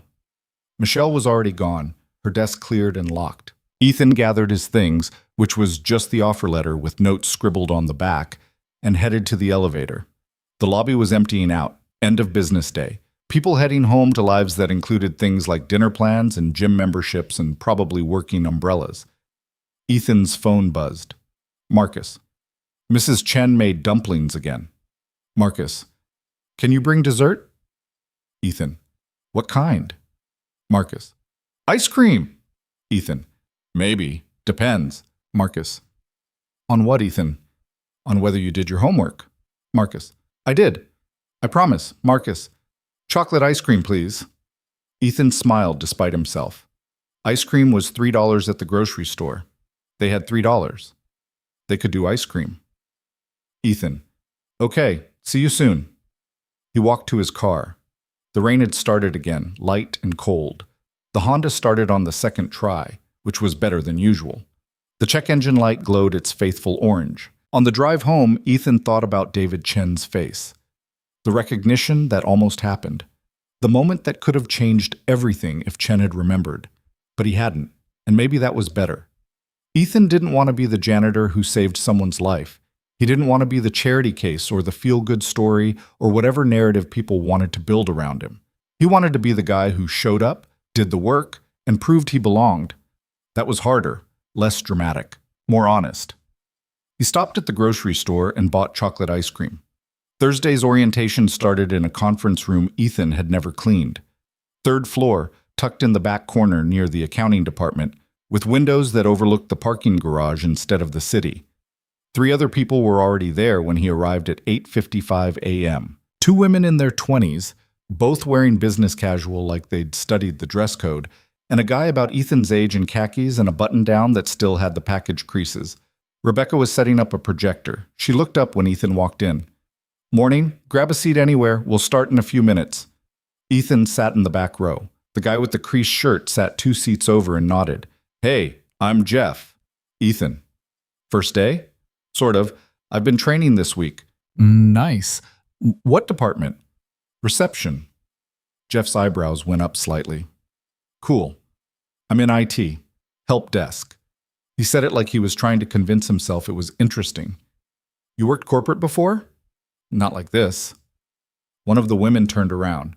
Mid-20s, blonde hair in a ponytail, smile that was probably genuine but felt practiced. "Hi, I'm Ashley. I'm starting in marketing." "Ethan, reception." "Oh my God, that's so great. You'll meet everyone. I heard the reception team is like the heartbeat of the building." She said it like she'd read it in a handbook. The other woman didn't turn around. She was texting on her phone, her thumbs moving fast. Rebecca clapped her hands. "All right, everyone, let's get started. Welcome to Meridian Corporation. I'm Rebecca Chen, HR Coordinator. Over the next few hours, we're going to cover everything you need to know about working here. Policies, procedures, benefits, culture. I know it's a lot, but stick with me." The projector clicked on. A slide appeared. "Welcome to the Meridian family." Ethan settled in for what he knew would be 3 hours of information he'd only remember half of. Rebecca went through the slides. Company history, organizational structure, mission statement, something about excellence and innovation and community that sounded like every mission statement ever written. Then benefits, health insurance with 3-tier options, dental, vision, 401k matching, PTO accrual, sick leave bereavement policy. Ethan took notes on a small notebook Rebecca had provided. His handwriting was cramped and messy. He wrote down the important numbers: premium costs, deductibles, copays, the math he'd need to do later to figure out which health plan made sense. Ashley asked questions every few minutes. Clarifications about vacation requests, remote work policies, professional development opportunities. Jeff looked like he was trying not to fall asleep. The other woman, Rebecca introduced her as Kendra, starting in finance, stayed on her phone until Rebecca politely asked everyone to put devices away. At 10:15, they took a break. Coffee and donuts in the hallway. Ethan grabbed coffee, black, and stood by the window. Ashley appeared next to him with a donut that had pink frosting. "So how long have you been with the company?" 3 years. "Oh, wow. And you're just now doing orientation?" "I switched positions." "From what?" Ethan sipped his coffee. It was better than the diner coffee, but not by much. "Custodial." Ashley's smile flickered, just for a second. Then it was back, bright and practiced. "That's amazing. What a great opportunity." "Yeah. I bet you know the building really well." "Every inch." She laughed like he'd made a joke. "That's so funny. Well, if I ever get lost, I'll know who to ask." But Jeff joined them, donut in hand. "You guys hear about the CEO, Victoria Hale? Apparently she's super intense. My recruiter said she once fired someone in the middle of a meeting for checking their phone." "That's probably an exaggeration," Ashley said. "Maybe, but still, intense." Jeff took a bite of his donut. "You ever meet her, Ethan, since you've been here a while?" "Once or twice." "What's she like?" Ethan thought about Victoria in the coffee shop, about the way she'd looked at him and seen something other people missed. "Direct. Doesn't waste time." "See?" Jeff said to Ashley. "Intense." Rebecca called them back. The second half of orientation covered workplace conduct, harassment policies, chain of command, emergency procedures. What to do if you saw something unsafe. Who to contact for IT issues, facilities issues, HR issues. At noon, Rebecca handed out packets. These are your employee handbooks. Everything we covered today is in here, plus a lot more. Read it when you get a chance. Sign the acknowledgement form on the last page and return it to me by next week. The handbook was thick. Ethan flipped through it. Sections on dress code, attendance, performance reviews, disciplinary procedures, the kind of document nobody read until they needed it. Last thing, Rebecca said, ID badges. Come up one at a time and I'll take your photo. Ashley went first, smoothing her hair and smiling like it was a yearbook picture. Jeff went second, looking vaguely uncomfortable. Kendra went third, her expression neutral. Then Ethan. He stood in front of the camera. Rebecca adjusted the height. Okay, look at the lens and perfect. The flash went off. Ethan blinked. Great. These will be ready tomorrow. You can pick them up at reception. Rebecca smiled. And that's it. You're officially part of the team. Any questions? Nobody had questions. All right. Have a great rest of your day. See you all soon. They filed out. Ashley and Kendra headed toward the elevator together, already talking about lunch plans. Jeff disappeared toward the IT department. Ethan stood in the hallway, holding his employee handbook and feeling untethered. His phone buzzed. Karen. You done with orientation? Ethan. Just finished. Karen. Come back to the desk when you can. Want to show you something. Ethan took the elevator to 14. The lobby was busy. Lunch hour traffic. Karen was at the desk, handling 2 phone lines at once, while a delivery guy waited with a clipboard. She waved at Ethan and mouthed 1 minute. He waited. Watched her work. The way she juggled the phones, signed for the package, directed a visitor to the elevator, all without breaking rhythm. It looked easy when she did it, effortless. She hung up both lines and exhaled. Lunch rush, it's always chaos.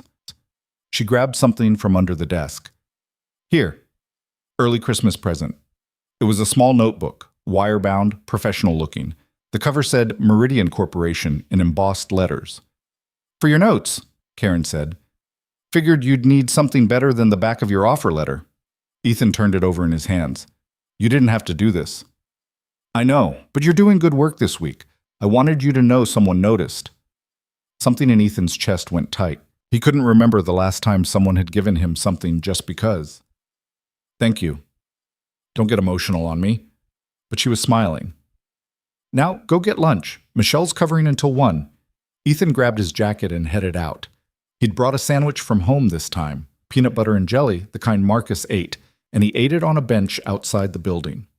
The November air was cold, but the sun was out. People walked past in their work clothes, talking on phones, carrying coffee cups with logos from expensive cafes. A woman in a sharp suit stopped near his bench, arguing with someone on her phone. I don't care what the contract says.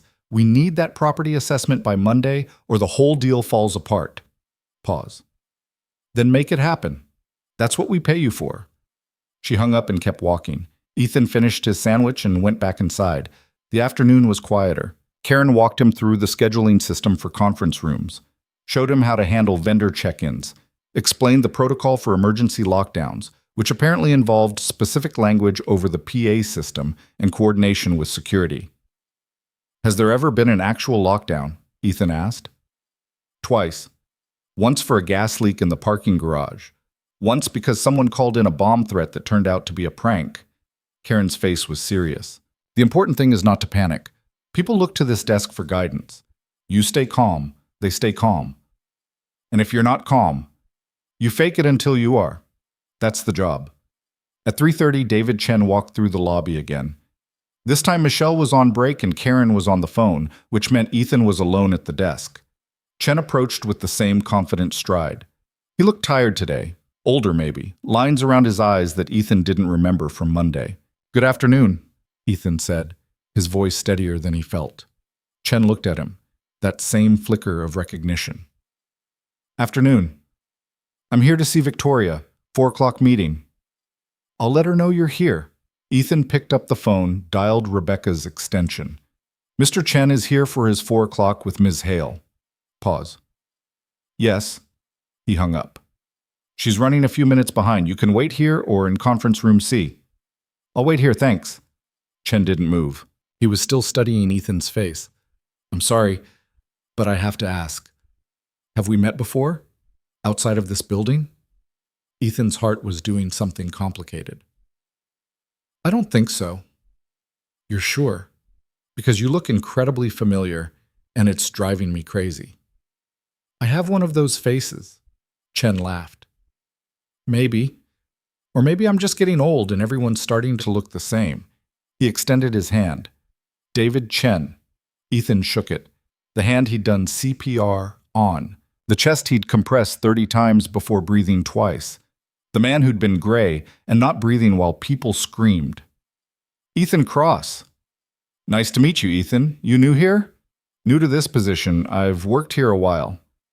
Well, welcome to the front lines. This desk gets more action than most war zones.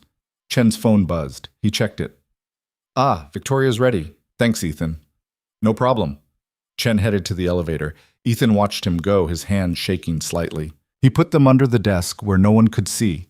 Karen came back from break carrying a cup from the expensive cafe down the street. Everything okay? You look pale. I'm fine. Liar. But I'll let it slide. She set down her coffee. Hey, listen, tomorrow's your last training day before you officially start Monday. We should do something to mark the occasion. Like what? I don't know, drinks after work? There's a bar around the corner. Nothing fancy, just a place to decompress. Ethan thought about Marcus, about Mrs. Chen, about the fact that drinks meant money, and he was still calculating every dollar.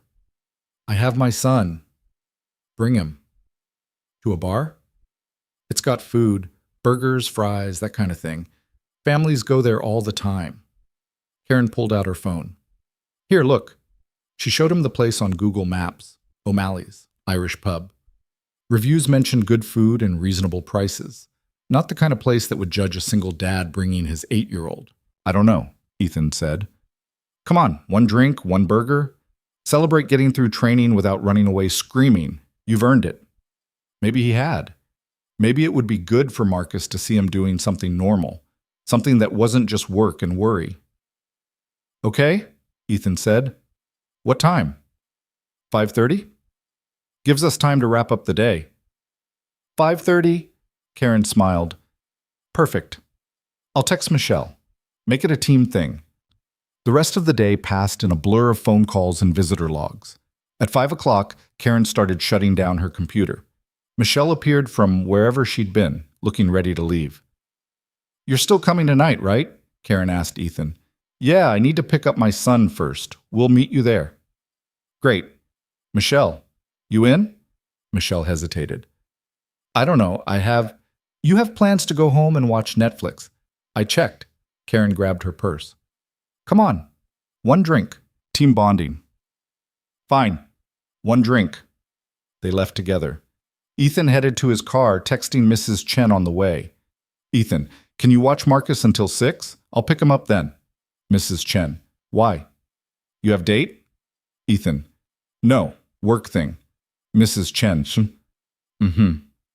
Work thing. You shower first. You smell like worry. Ethan, I'll shower.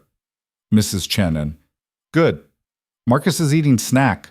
I see you at 6. Ethan drove home. The apartment was quiet.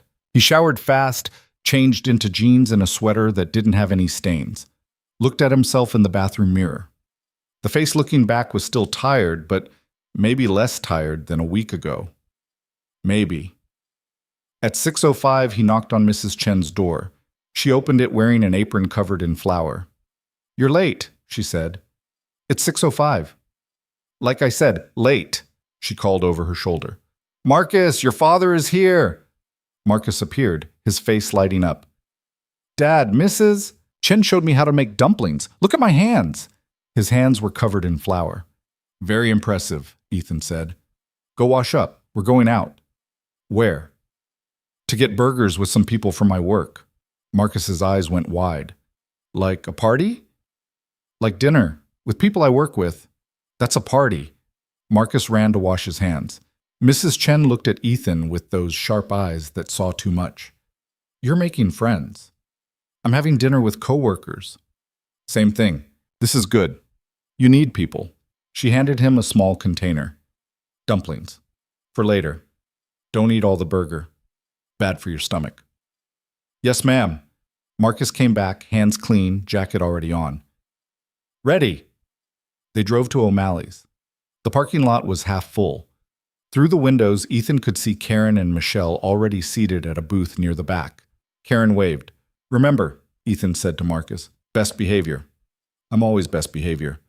That's not even grammatically correct. You know what I mean. They walked inside.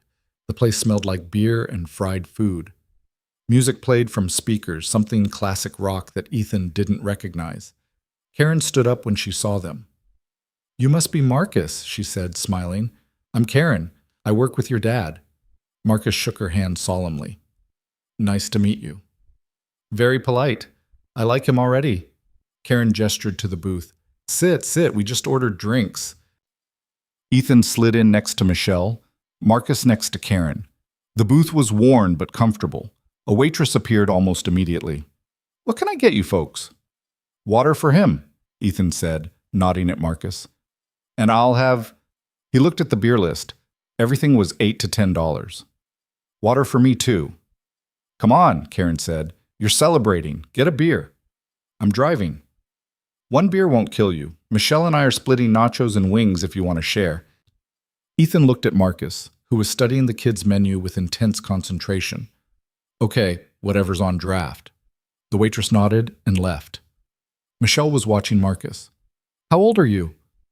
8? What grade? 3rd. You like school? Marcus shrugged. It's okay. I like science. We're learning about planets. Which planet's your favorite? Saturn, because of the rings. Michelle smiled. It was the first real smile Ethan had seen from her. Good choice. Saturn's underrated. The waitress came back with drinks and took their food order. Burger and fries for Marcus. Same for Ethan. Karen got a salad that she claimed to want, but probably didn't. Michelle ordered a sandwich. Karen raised her glass. To Ethan, making it through training without quitting. The week's not over yet, Ethan said. Close enough. They clinked glasses. The beer was cold and decent. Ethan took a small sip. Marcus was drawing on the kids' menu with crayons the waitress had brought. A very elaborate spaceship with what might have been Saturn in the background. He's talented, Karen said. He gets it from his mom. I can barely draw stick figures. Where's Mom? Michelle asked, then immediately looked like she regretted it. Sorry, that's not... It's fine. She passed away 3 years ago. I'm sorry. Yeah. Ethan took another sip. It's just us now. Team Cross. Marcus looked up from his drawing. Team Cross is the best team. Damn right it is, Ethan said. Dad said a bad word, Marcus announced to the table. Karen laughed. Technically, that's a medium bad word. On a scale of 1 to 10, that's like a 3. What's a 10? Marcus asked. Words your dad would ground you for saying. I don't know any of those. Good. Let's keep it that way. The food arrived. Marcus attacked his burger with the enthusiasm of someone who didn't get restaurant burgers often. Ethan ate slower, listening to Karen and Michelle talk about their weeks.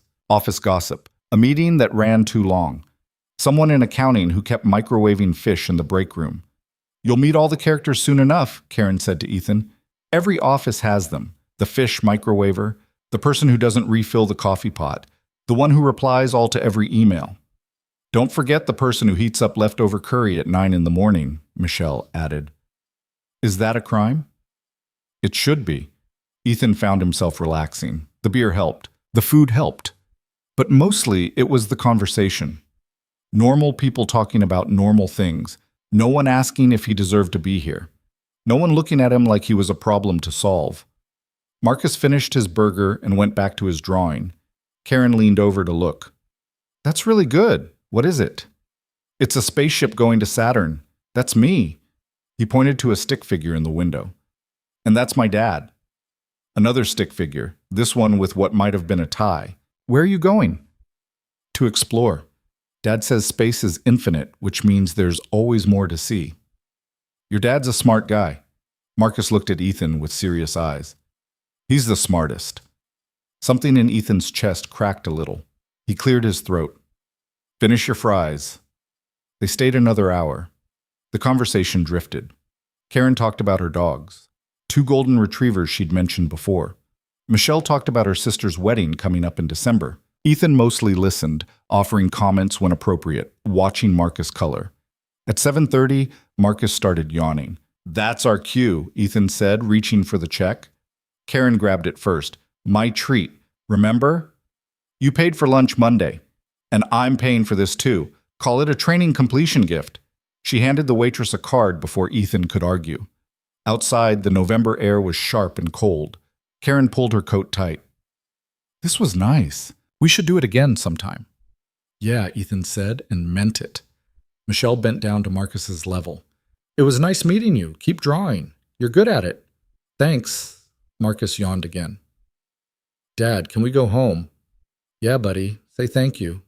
"Thank you for dinner." "Anytime, kiddo." They drove home. Marcus fell asleep in the back seat before they hit the highway. Ethan glanced at him in the rearview mirror. The kid's face was peaceful, mouth slightly open, the drawing clutched in one hand. When they got home, Ethan carried Marcus to bed without waking him, took off his shoes and jacket, pulled the blanket up. The medicine bottles on the nightstand caught the light. He stood there for a moment, watching his son sleep. "We're doing okay," he whispered to the dark room. "We're going to be okay." Marcus didn't answer, just kept breathing, steady and slow. Ethan went to the kitchen and opened Mrs. Chen's container of dumplings. Ate them cold, standing at the counter, thinking about tomorrow, his last day of training, then the weekend, then Monday, his official start date. His phone buzzed, text from Karen. "Karen, thanks for coming tonight. Marcus is a great kid." "Ethan, thanks for inviting us." "Karen, see you tomorrow, last day of freedom before the real work starts." "Ethan, looking forward to it." And the strange thing was, he meant it. For the first time in 3 years, he was looking forward to Monday morning.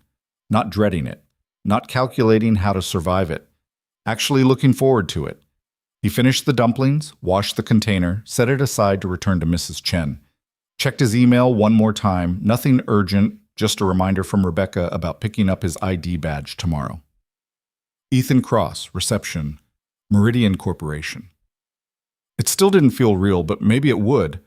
Friday came too fast and too slow. Ethan arrived at the desk at 8, his second to last day of training feeling different than the first. Karen greeted him with coffee. She'd started bringing him a cup from the expensive cafe, and he'd stopped protesting after the second day. "Big day," she said. "Michelle's off, so it's just us. You ready to run point?"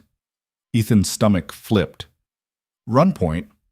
I'll be here if you need backup, but you're taking lead on calls and visitors. Time to see what you've got." The first hour was smooth. 2 package deliveries, 3 internal calls, 1 visitor for a 10 o'clock meeting. Ethan handled them all, his hand steadier than he expected. The phone system was starting to make sense. The rhythm was clicking. At 10:47, Richard Kemper walked through the lobby. He hadn't been around all week, traveling, according to Karen, but now he was back, briefcase in hand, expression sour. He stopped at the desk, looked at Ethan, really looked. "Mr. Cross," he said. The words came out cold. "I see you're still here." "Yes, sir." Kemper's jaw tightened. "Well, I suppose we'll see how long that lasts." He walked away without another word. Karen waited until he was in the elevator. "Ignore him." "Kind of hard to." "He's bitter because Victoria overruled him. That's not your problem." She squeezed his shoulder. "You're doing fine. Better than fine. Don't let him get in your head." But it was already there. "I suppose we'll see how long that lasts." The rest of Friday blurred. At 5 o'clock, Karen logged out and handed Ethan a folder. "Emergency contacts, protocols, everything you might need Monday. You've got my cell if something goes wrong." "What could go wrong?" "Nothing, probably, but if it does, call me." "Thanks, Karen, for everything this week." She smiled. "You earned it. Now go enjoy your weekend. Monday's going to be intense." Ethan drove home with his new ID badge in his pocket and 2 days stretching ahead before everything changed. The weekend passed in a strange suspension. Saturday, Ethan took Marcus to the park even though it was cold enough to see their breath. They threw a football, or tried to, Marcus's throws going wild and wobbly, and ate hot dogs from a cart that cost too much but felt necessary. like celebrating something neither of them fully understood yet. Sunday, Ethan couldn't sit still. He reorganized the kitchen cabinets, fixed the leaky faucet he'd been ignoring for 6 months, helped Marcus with a book report about dolphins. At bedtime, Marcus asked the question Ethan had been avoiding. "Are you nervous about tomorrow?" Ethan was tucking him in, smoothing the blanket the way Sarah used to. "A little." "Why? You've been training all week." "Training's different than doing it for real." Marcus considered this. "Like when I practice spelling, but then the test is harder?" "Exactly like that." "You'll do good, Dad. You always do good." The grammar was still wrong, but Ethan didn't correct him. "Thanks, bud." "And if you don't, it's okay. We're still Team Cross." Something in Ethan's throat went tight. "Yeah, we are." He kissed Marcus's forehead and turned off the light, stood in the hallway for a moment, listening to his son settle in. The medicine bottles on the nightstand gleamed in the ambient light from the street. 3 prescriptions. 2 refills pending. Covered now. Actually covered. Ethan went to his room and laid out his clothes for tomorrow. The navy suit, pressed, white shirt, red tie, the uniform of someone who belonged in daylight. He set his alarm for 5:30 a.m. and lay in bed, staring at the ceiling, running through protocols in his head. Phone system, visitor log, emergency contacts. The rhythm Karen had shown him. Sleep came eventually, thin and restless. Monday morning arrived gray and cold. Ethan showered, shaved carefully, dressed in the suit that fit slightly better now. He'd lost weight he couldn't afford to lose. The tie took 3 attempts. His hands were shaking. Marcus was still asleep when Ethan left. He'd arranged for Mrs. Chen to get him to school, left a note on the kitchen table. "First day. Wish me luck. Love you more than all the stars." The drive to Meridian Tower felt surreal, not the 11 p.m. arrival he'd known for 3 years. Morning traffic, commuters, people heading to jobs that started at reasonable hours. He parked in the employee garage, not the lot behind the dumpster, but the actual garage with assigned spaces. His spot was on level 2, E47. Someone had put a small laminated sign with his name on it. Ethan Cross, reception. He sat in the Honda for a moment, engine ticking as it cooled, staring at that sign. This was real. He grabbed his badge, the official one, not the visitor tag, and headed to the building. The lobby was busy. Morning rush. People he'd cleaned up after for 3 years, now walking past him like he'd always been here. Martin was at the security desk. He did a double take when he saw Ethan. "Cross, that you?" "Morning, Martin." "Damn, heard you got promoted. Didn't believe it till now." Martin was grinning. "Good for you, man. Really. Thanks. You nervous?" "Terrified." "You'll be fine. Just remember, everyone who walks through that door is just people. Some of them are assholes, but they're still just people." Solid advice. Ethan headed to the elevator, his badge feeling heavy on his jacket. The 14th floor button, not the service elevator, not the freight route. The doors opened. Karen was already at the desk, setting up for the day. She looked up and her face broke into a smile. "There he is. First day official." "First day official," Ethan echoed. "You ready?" "No." "Perfect. Neither was I when I started." She handed him a headset. "Your desk is on the right, computers logged in, passwords on the sticky note. Change it to something you'll remember. We've got a quiet morning scheduled, couple meetings, nothing crazy, ease you in." Ethan put on the headset, sat at his desk, his actual desk, with his name on a small placard someone had printed. The computer screen showed the Meridian interface, calendar, email, visitor, database. He took a breath. The first call came at 8:17. "Meridian Corporation, this is Ethan. How can I help you?" "Yeah, I'm trying to reach Susan Winters. One moment, I'll transfer you." He hit the transfer button, line 3, Susan's extension. The call went through. He'd done it. First call. Success. The second call was a wrong number. Third was a vendor asking about a delivery. Fourth was someone asking for directions to the building. By 9 a.m., Ethan had handled 12 calls and 3 walk-in visitors. His shoulders were starting to relax. At 9:30, the elevator opened and David Chen stepped out. He walked straight to the desk, same confident stride, but his expression was different, focused, like a man who'd figured something out. "Good morning," Ethan said, keeping his voice professional. Chen stopped, looked at him directly. "Ethan Cross." "Yes, sir. How can I help you?" "I remembered." Chen's voice was quiet but certain. "3 years ago, charity dinner. I had a heart attack and you saved my life." The lobby seemed to go silent. Karen had stopped typing. A woman waiting for the elevator had turned around. Ethan's mouth went dry. "Sir, Don't deny it. I spent the weekend going through old photos from that event, security footage. I saw you. You were in a custodial uniform. You came upstairs and performed CPR until the paramedics arrived." Chen's eyes were bright. "You saved my life, and then you went back to work. No one ever properly thanked you." "I was just doing what anyone would." "No." Chen's voice was firm. "Most people froze. You acted, and now you're here, at this desk. Victoria told me about your hire, about the resistance you faced, about Richard Kemper's objections." Ethan didn't know what to say. Chen pulled out his phone, typed something. "I'm sending an email right now to Victoria, copying the entire executive board, explaining exactly who you are and what you did. Because if anyone questions why you're here, they can answer to me."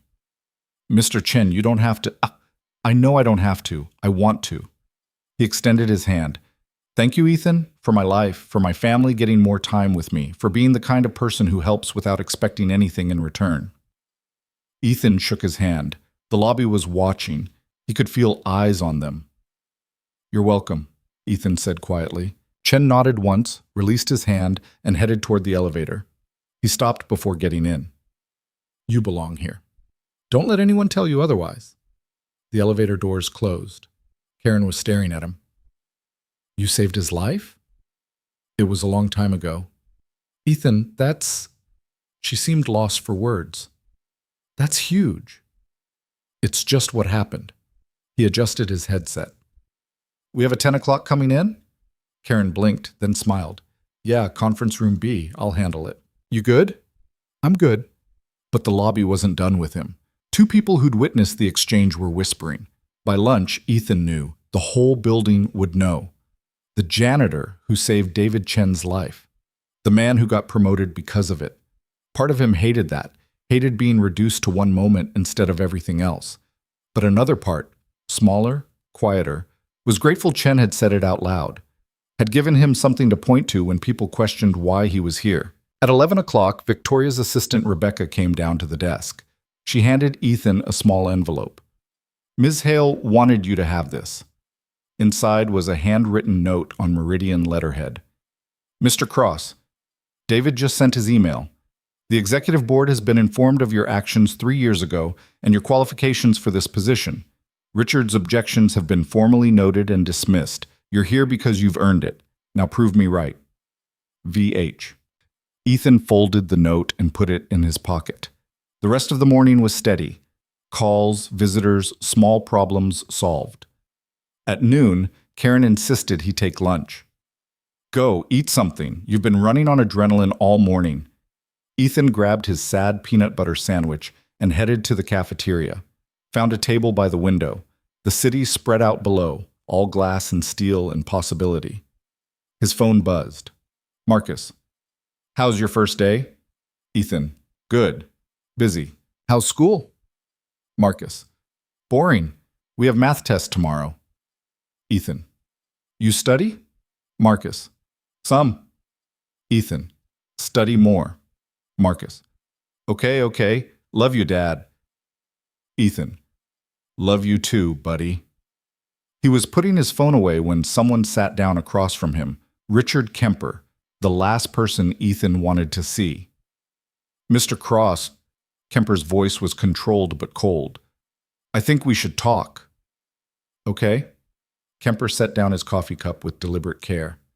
"David Chen's email was very illuminating. I had no idea about your history with him. It wasn't relevant to the job application, wasn't it?"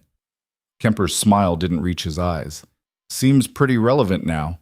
Victoria certainly thought so." Ethan met his gaze. "What do you want, Mr. Kemper?" "I want you to understand something." Kemper leaned forward. "I don't question that you saved David's life. That's admirable. Heroic, even. But heroics don't qualify you for this position. You have no formal education beyond high school, no professional training in hospitality or corporate reception. You were a janitor who happened to know CPR. And now I'm a receptionist who knows CPR. Seems like a lateral move with better hours. Kemper's jaw tightened. This isn't a joke. I'm not laughing. Ethan kept his voice level. You're right. I don't have a degree. I don't have formal training. What I have is 3 years learning this building and everyone in it. I have customer service experience. I have the ability to stay calm when things go wrong. And I have Victoria Hale's confidence. That enough for you? Victoria makes mistakes. Then I guess you'll get to say, I told you so, if I fail. Ethan stood, gathering his trash. But I'm not planning to fail, so you might be waiting a while. He walked away before Kemper could respond. His hands were shaking, but his head was clear. Back at the desk, Karen took one look at him. What happened? Kemper happened. What'd he say? That I don't belong here. And what'd you say? That I'm not going anywhere? Karen grinned. Good, because you're doing great. Seriously. I've trained 5 people for this desk. You're the fastest learner I've had. The afternoon brought new challenges. A visitor who didn't have an appointment and insisted he did. A conference call that got routed to the wrong room. A package delivery that required 3 signatures and a special handling form. Ethan handled each one, stumbling occasionally but recovering. At 4 o'clock, the elevator opened and a man in an expensive suit stepped out. Ethan didn't recognize him, but something about the way everyone in the lobby straightened said he was important. The man approached the desk. Afternoon, I'm looking for Victoria Hale. Do you have an appointment, sir? I do. 4 o'clock. Name's Robert Castellano. Ethan checked the calendar. There it was. Yes, sir. I'll let her know you're here. Yippee. He called up to Rebecca. Mr. Castellano for his 4 o'clock with Ms. Hale. Pause. Perfect. He hung up. She's ready for you. Conference room A, 14th floor. Thank you. Castellano glanced at Ethan's name tag. Ethan. Say, you're new here, aren't you? Yes, sir. First day official. Well, welcome aboard. This is a good company. Treat them right. They'll treat you right. Castellano headed to the elevator, then paused. You do know who I am, right? Ethan had no idea. I'm sorry, sir. Should I? Castellano laughed. No, that's refreshing, actually. I'm on the board of directors, been coming here for 10 years. Everyone usually recognizes me. Nice to be just another face for once. I'll remember you next time, sir. I'm sure you will. Good luck, Ethan. The elevator doors closed. Karen was shaking her head in amazement. You just told Robert Castellano you don't know who he is. Was I supposed to lie? No, but... She laughed. Most people would have pretended. He seemed to like it. At 5 o'clock, Karen started her shutdown routine. First day in the books. How do you feel? Exhausted. That's normal. First week's the hardest. Then it becomes muscle memory. She logged out of her computer. You did good today, Ethan. Really good. I'm proud of you. Those words hit harder than they should have. Thanks, Karen. See you tomorrow, 8 sharp. 8 sharp. Ethan finished his own shutdown process, logged out, cleaned his desk, hung up his headset. The simple rituals of a job that had a beginning and an end instead of an endless night shift that blurred into dawn. He took the elevator down. The lobby was emptying. End of day exodus. Martin waved from security. Survived day 1. Barely. That's all that matters. See you tomorrow. Ethan walked to his car. The employee garage felt less foreign now. E47. His spot. His name. He drove home through rush hour traffic, which was new. Arrived at 5:43. Marcus was already home, doing homework at the kitchen table. Mrs. Chen was cooking something that smelled incredible. Dad! Marcus jumped up. How was it? Tell me everything. Ethan hung up his jacket. It was good. Busy. I answered a lot of phones. Did you meet important people? A few. Did anyone know you used to be a janitor? Some people. Did they care? Ethan thought about David Chen's handshake, about Robert Castellano's easy conversation. About Richard Kemper's cold assessment. Some did, some didn't. Marcus nodded seriously. Dylan asked where you work now. I told him you work at the front desk at a big company. He said that's still not as good as being an engineer. Dylan's entitled to his opinion. Yeah, but... Marcus looked down. Is it true? That your job isn't as good? Ethan knelt down so they were eye level. Listen to me. There are no good jobs or bad jobs. There's just work that needs doing and people who do it. Some work pays more. Some work gets more respect. But all work has dignity if you do it right. You understand? I think so. Your mom was a paralegal. She helped people navigate the legal system. Was that as good as being a lawyer? She helped people, so yeah. Right, and I help people now. I make sure visitors feel welcome. I connect calls. I solve problems. That matters. It's not saving lives or building bridges, but it matters. Like how I helped Mrs. Chen make dumplings? Exactly like that. Mrs. Chen appeared from the kitchen. Dinner ready. You stay. I made enough. Mrs. Chen, you don't have to. I know I don't have to. I want to. Sit. Eat. They ate dinner together. Stir-fried vegetables and rice and dumplings that tasted like home, even though this wasn't Mrs. Chen's home or Ethan's home, but something in between. Marcus talked about his day. Mrs. Chen complained about the couple upstairs who fought too loud. Ethan told them about the phone system and Karen's patients and the visitor who'd forgotten his ID normal. Everything felt achingly normal. After dinner, after Mrs. Chen left, after Marcus was bathed and in pajamas, they sat on the couch. Ethan pulled up the insurance portal on his phone, the one he could actually access now with his employee login. What are you doing? Marcus asked. Checking something. He navigated to prescriptions, found Marcus's medications, all three covered. Copays, $15 each. Not the 80 or 90 he'd been stretching his budget to afford. Dad? Yeah? You're doing the math face again. Ethan looked at his son, 8 years old, Sarah's eyes, getting taller every day, healthy because of pills that cost $15 instead of 90. I'm just checking our benefits. Is that good? Yeah, bud, it's good. That night, after Marcus was asleep, Ethan sat at the kitchen table with bills spread out in front of him. Not avoiding them, not dreading them, just organizing them like solvable problems instead of inevitable disasters. Rent, $1,400. Due the 5th. He'd make it. Utilities, $147. Manageable. Car insurance, $98. Fine. Marcus's prescriptions, $45 total instead of $270. Savings, $225. He could breathe. For the first time in 3 years, the math added up to something other than failure. His phone buzzed. Text from Karen. Karen, forgot to tell you, you have a staff meeting Wednesday at 9, all reception and admin. Don't be late.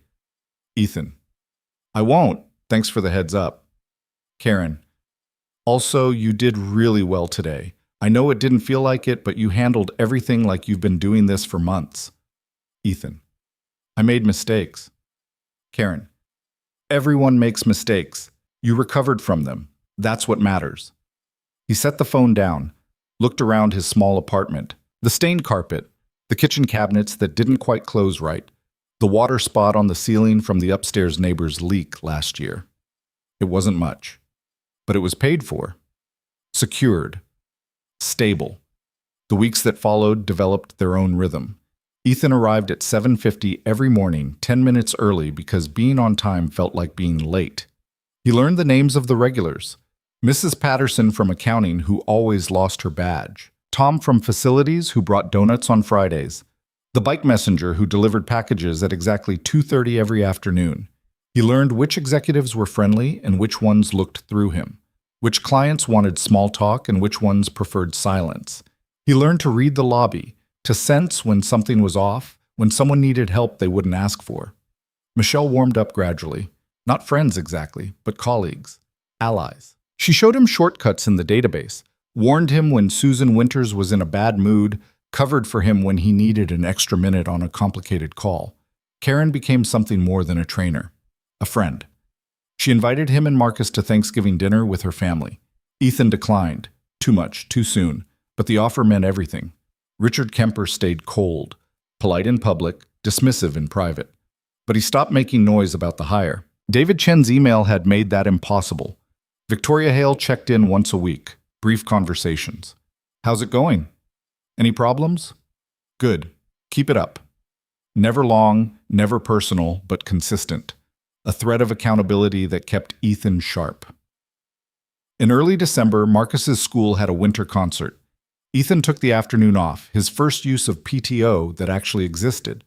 Sat in a gymnasium full of proud parents and listened to his son sing off-key with 30 other third graders. Took a video on his phone that was mostly shaky footage and bad audio. It was perfect. That same week, the Honda's check engine light finally meant something serious. The mechanic quoted $1,200 for repairs. Ethan paid half up front and financed the rest. 6 months, no interest. He could handle it. By mid-December, Ethan realized he'd stopped counting days, stopped waiting for the other shoe to drop. The job was just his job.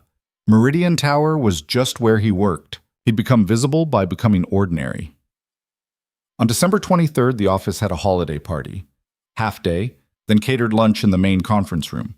Ethan had never attended a company party as anything other than the guy who cleaned up afterward. This time, he was a guest. He stood near the food table, holding a plate of sandwiches he'd assembled carefully, watching people interact. Karen was talking to Michelle.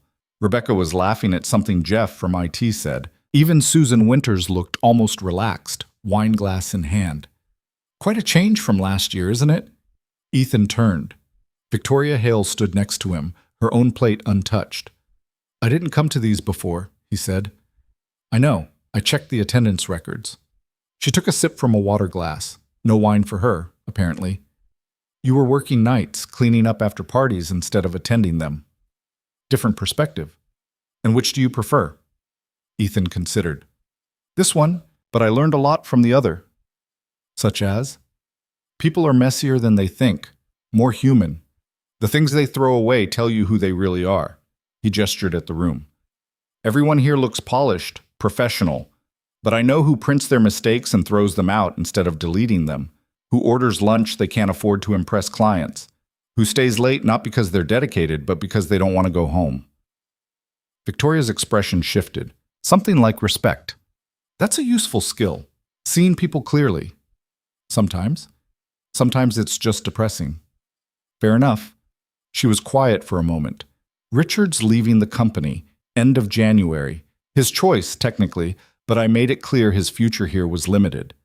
Ethan didn't know what to say. I'm not telling you this to gloat, Victoria continued.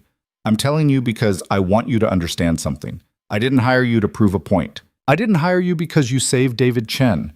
I hired you because you showed me something most people hide, that you're willing to work without credit, help without expectation, and push forward when everything says to quit.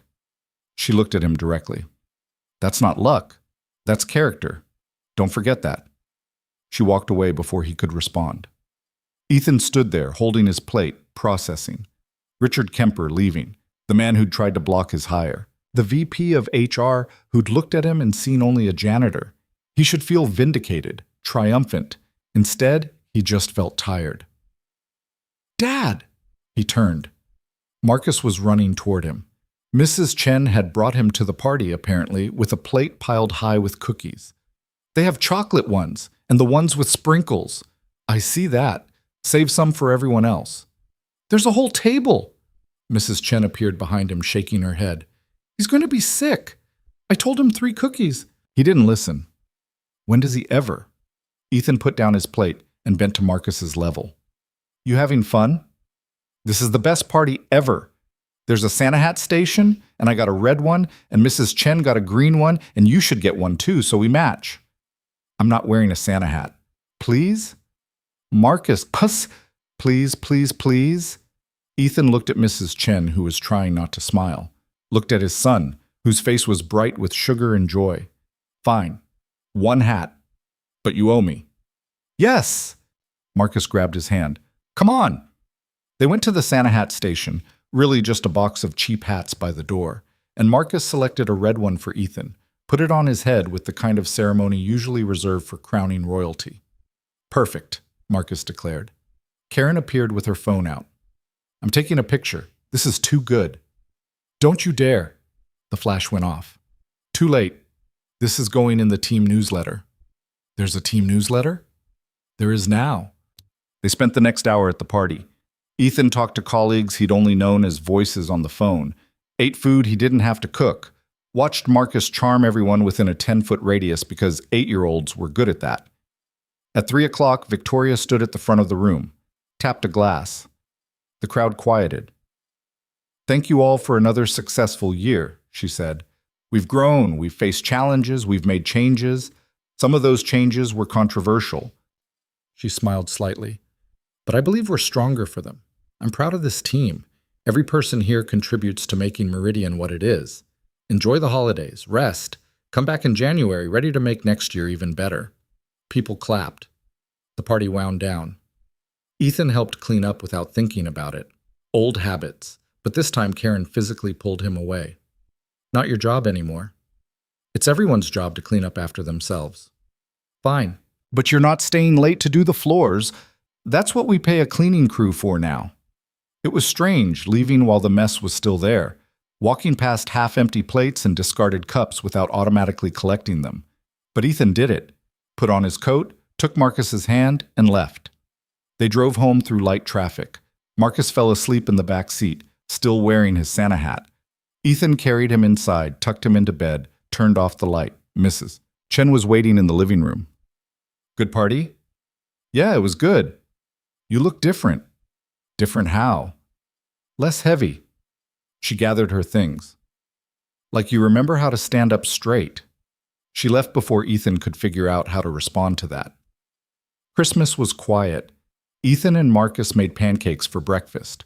Opened presents. Ethan had managed 3 small gifts, including a set of art supplies Marcus had been asking for. They watched movies. Ate pizza. Fell asleep on the couch during the 3rd movie. Normal. Beautifully, impossibly normal. January arrived cold and clear. Ethan's first paycheck of the new year included a small raise. Standard annual increase, Rebecca explained. It was only 2%, but it felt enormous. On January 15th, Richard Kemper's last day, Ethan saw him leaving the building with a box of personal items. Their eyes met across the lobby. Kemper nodded once. Ethan nodded back. No words. No reconciliation. Just the acknowledgement that they'd both move forward, separately. By February, Ethan had been at the desk for 3 months. Long enough that people stopped asking if he was new. Long enough that the morning routine felt automatic. Long enough that when Marcus asked what his dad did for work, Ethan could say, I help people, without the weight of everything it used to mean. On a Tuesday morning in late February, Ethan arrived at the desk to find an envelope with his name on it. Inside was a handwritten card from Victoria. Mr. Cross, your 90-day review is excellent. Karen's recommendation was unqualified. You've exceeded every metric we track. I'm authorizing a 3% merit increase effective immediately. You've proven my instinct correct. Keep it up. VH. 3%. On top of the annual increase, it wasn't life-changing money, but it was recognition. Proof that he wasn't charity or pity or a lucky break. He was just good at his job. Ethan tucked the card in his desk drawer and started his day. The phones were already ringing. The lobby was filling up. Another Tuesday at Meridian Tower. At 10 o'clock, David Chen walked through the doors. He stopped at the desk like always, but his smile was different, warmer. Morning, Ethan. Morning, Mr. Chen. You're 10 o'clock with Miss Hale. That's right. But first, he pulled out a small envelope. My daughter's getting married in April. Big wedding, lots of people we don't know. But you'll be there. Consider this your invitation. Ethan opened the envelope. Formal wedding invitation. Reception at some hotel he'd never heard of but assumed was expensive. Mr. Chen, I couldn't You can and you will. My daughter wants to meet the man who gave her father more time. Besides, it's a great party, open bar, amazing food. Bring your son. Bring a date if you have one. Just be there. I don't know what to say. Say yes. Ethan looked at the invitation, at David Chen's expectant face, at the lobby full of people moving through their days, all of them connected by invisible threads of moments that mattered. Yes, he said. Thank you. Thank you, Ethan, for everything. Chen headed to the elevator. Ethan set the invitation carefully aside and answered the next call. Meridian Corporation, this is Ethan. How can I help you? The day moved forward, calls and visitors and small problems solved. At lunch, Ethan took his sandwich to the cafeteria and sat by the window. The city spread out below, all possibility and struggle and people trying their best. His phone buzzed. Marcus. Guess what, Ethan? What? Marcus. I got an A on my science test.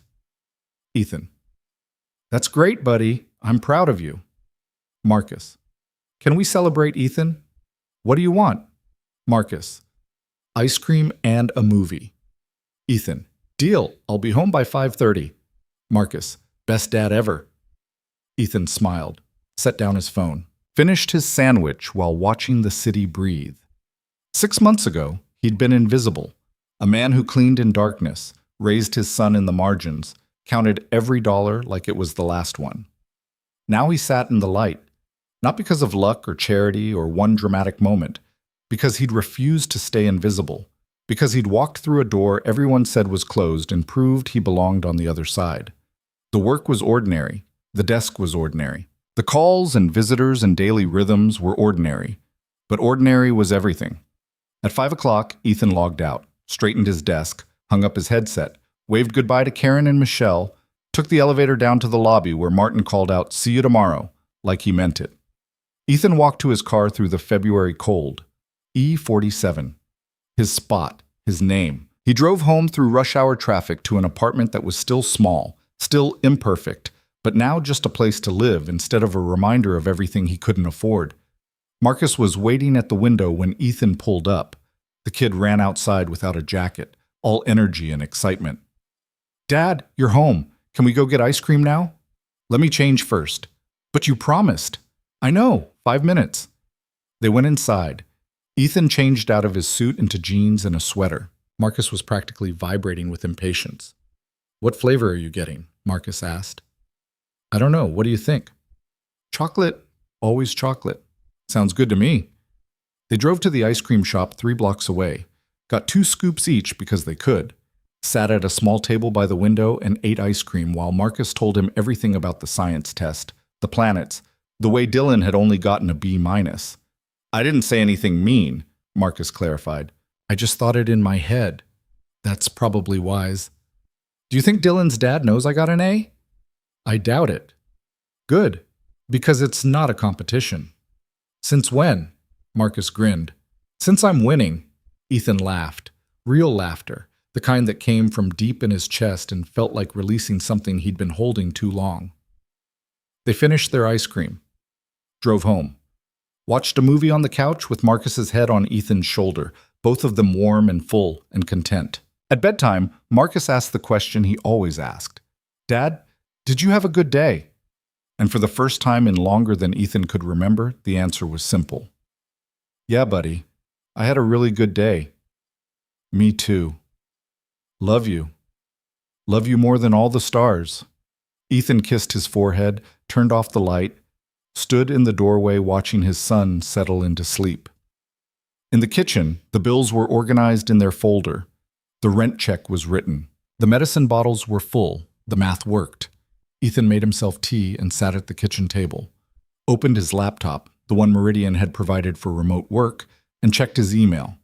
Nothing urgent, just the daily digest. Tomorrow's meetings. A reminder about the staff meeting Friday. Normal. Ordinary. His. Outside, the city hummed its usual song. Inside, everything was quiet and warm. Ethan Cross had spent 3 years being invisible, moving through spaces people didn't see, doing work people didn't notice, raising his son in the margins of a world that had forgotten them. But he'd never forgotten himself, never stopped pushing, never stopped believing that dignity wasn't something given. It was something you claimed every single day and every small choice to keep going. And now, finally, the world had caught up. Not with applause or celebration or grand dramatic gestures, but with something better, something real, a job that paid enough. Benefits that covered what mattered. Colleagues who respected him. A son who believed his dad was the smartest, bravest, best person in the world. It wasn't a happy ending because nothing was ending. It was just life. Continuing. Better than before. Still imperfect, still hard some days. But his. And that was enough. More than enough. Everything.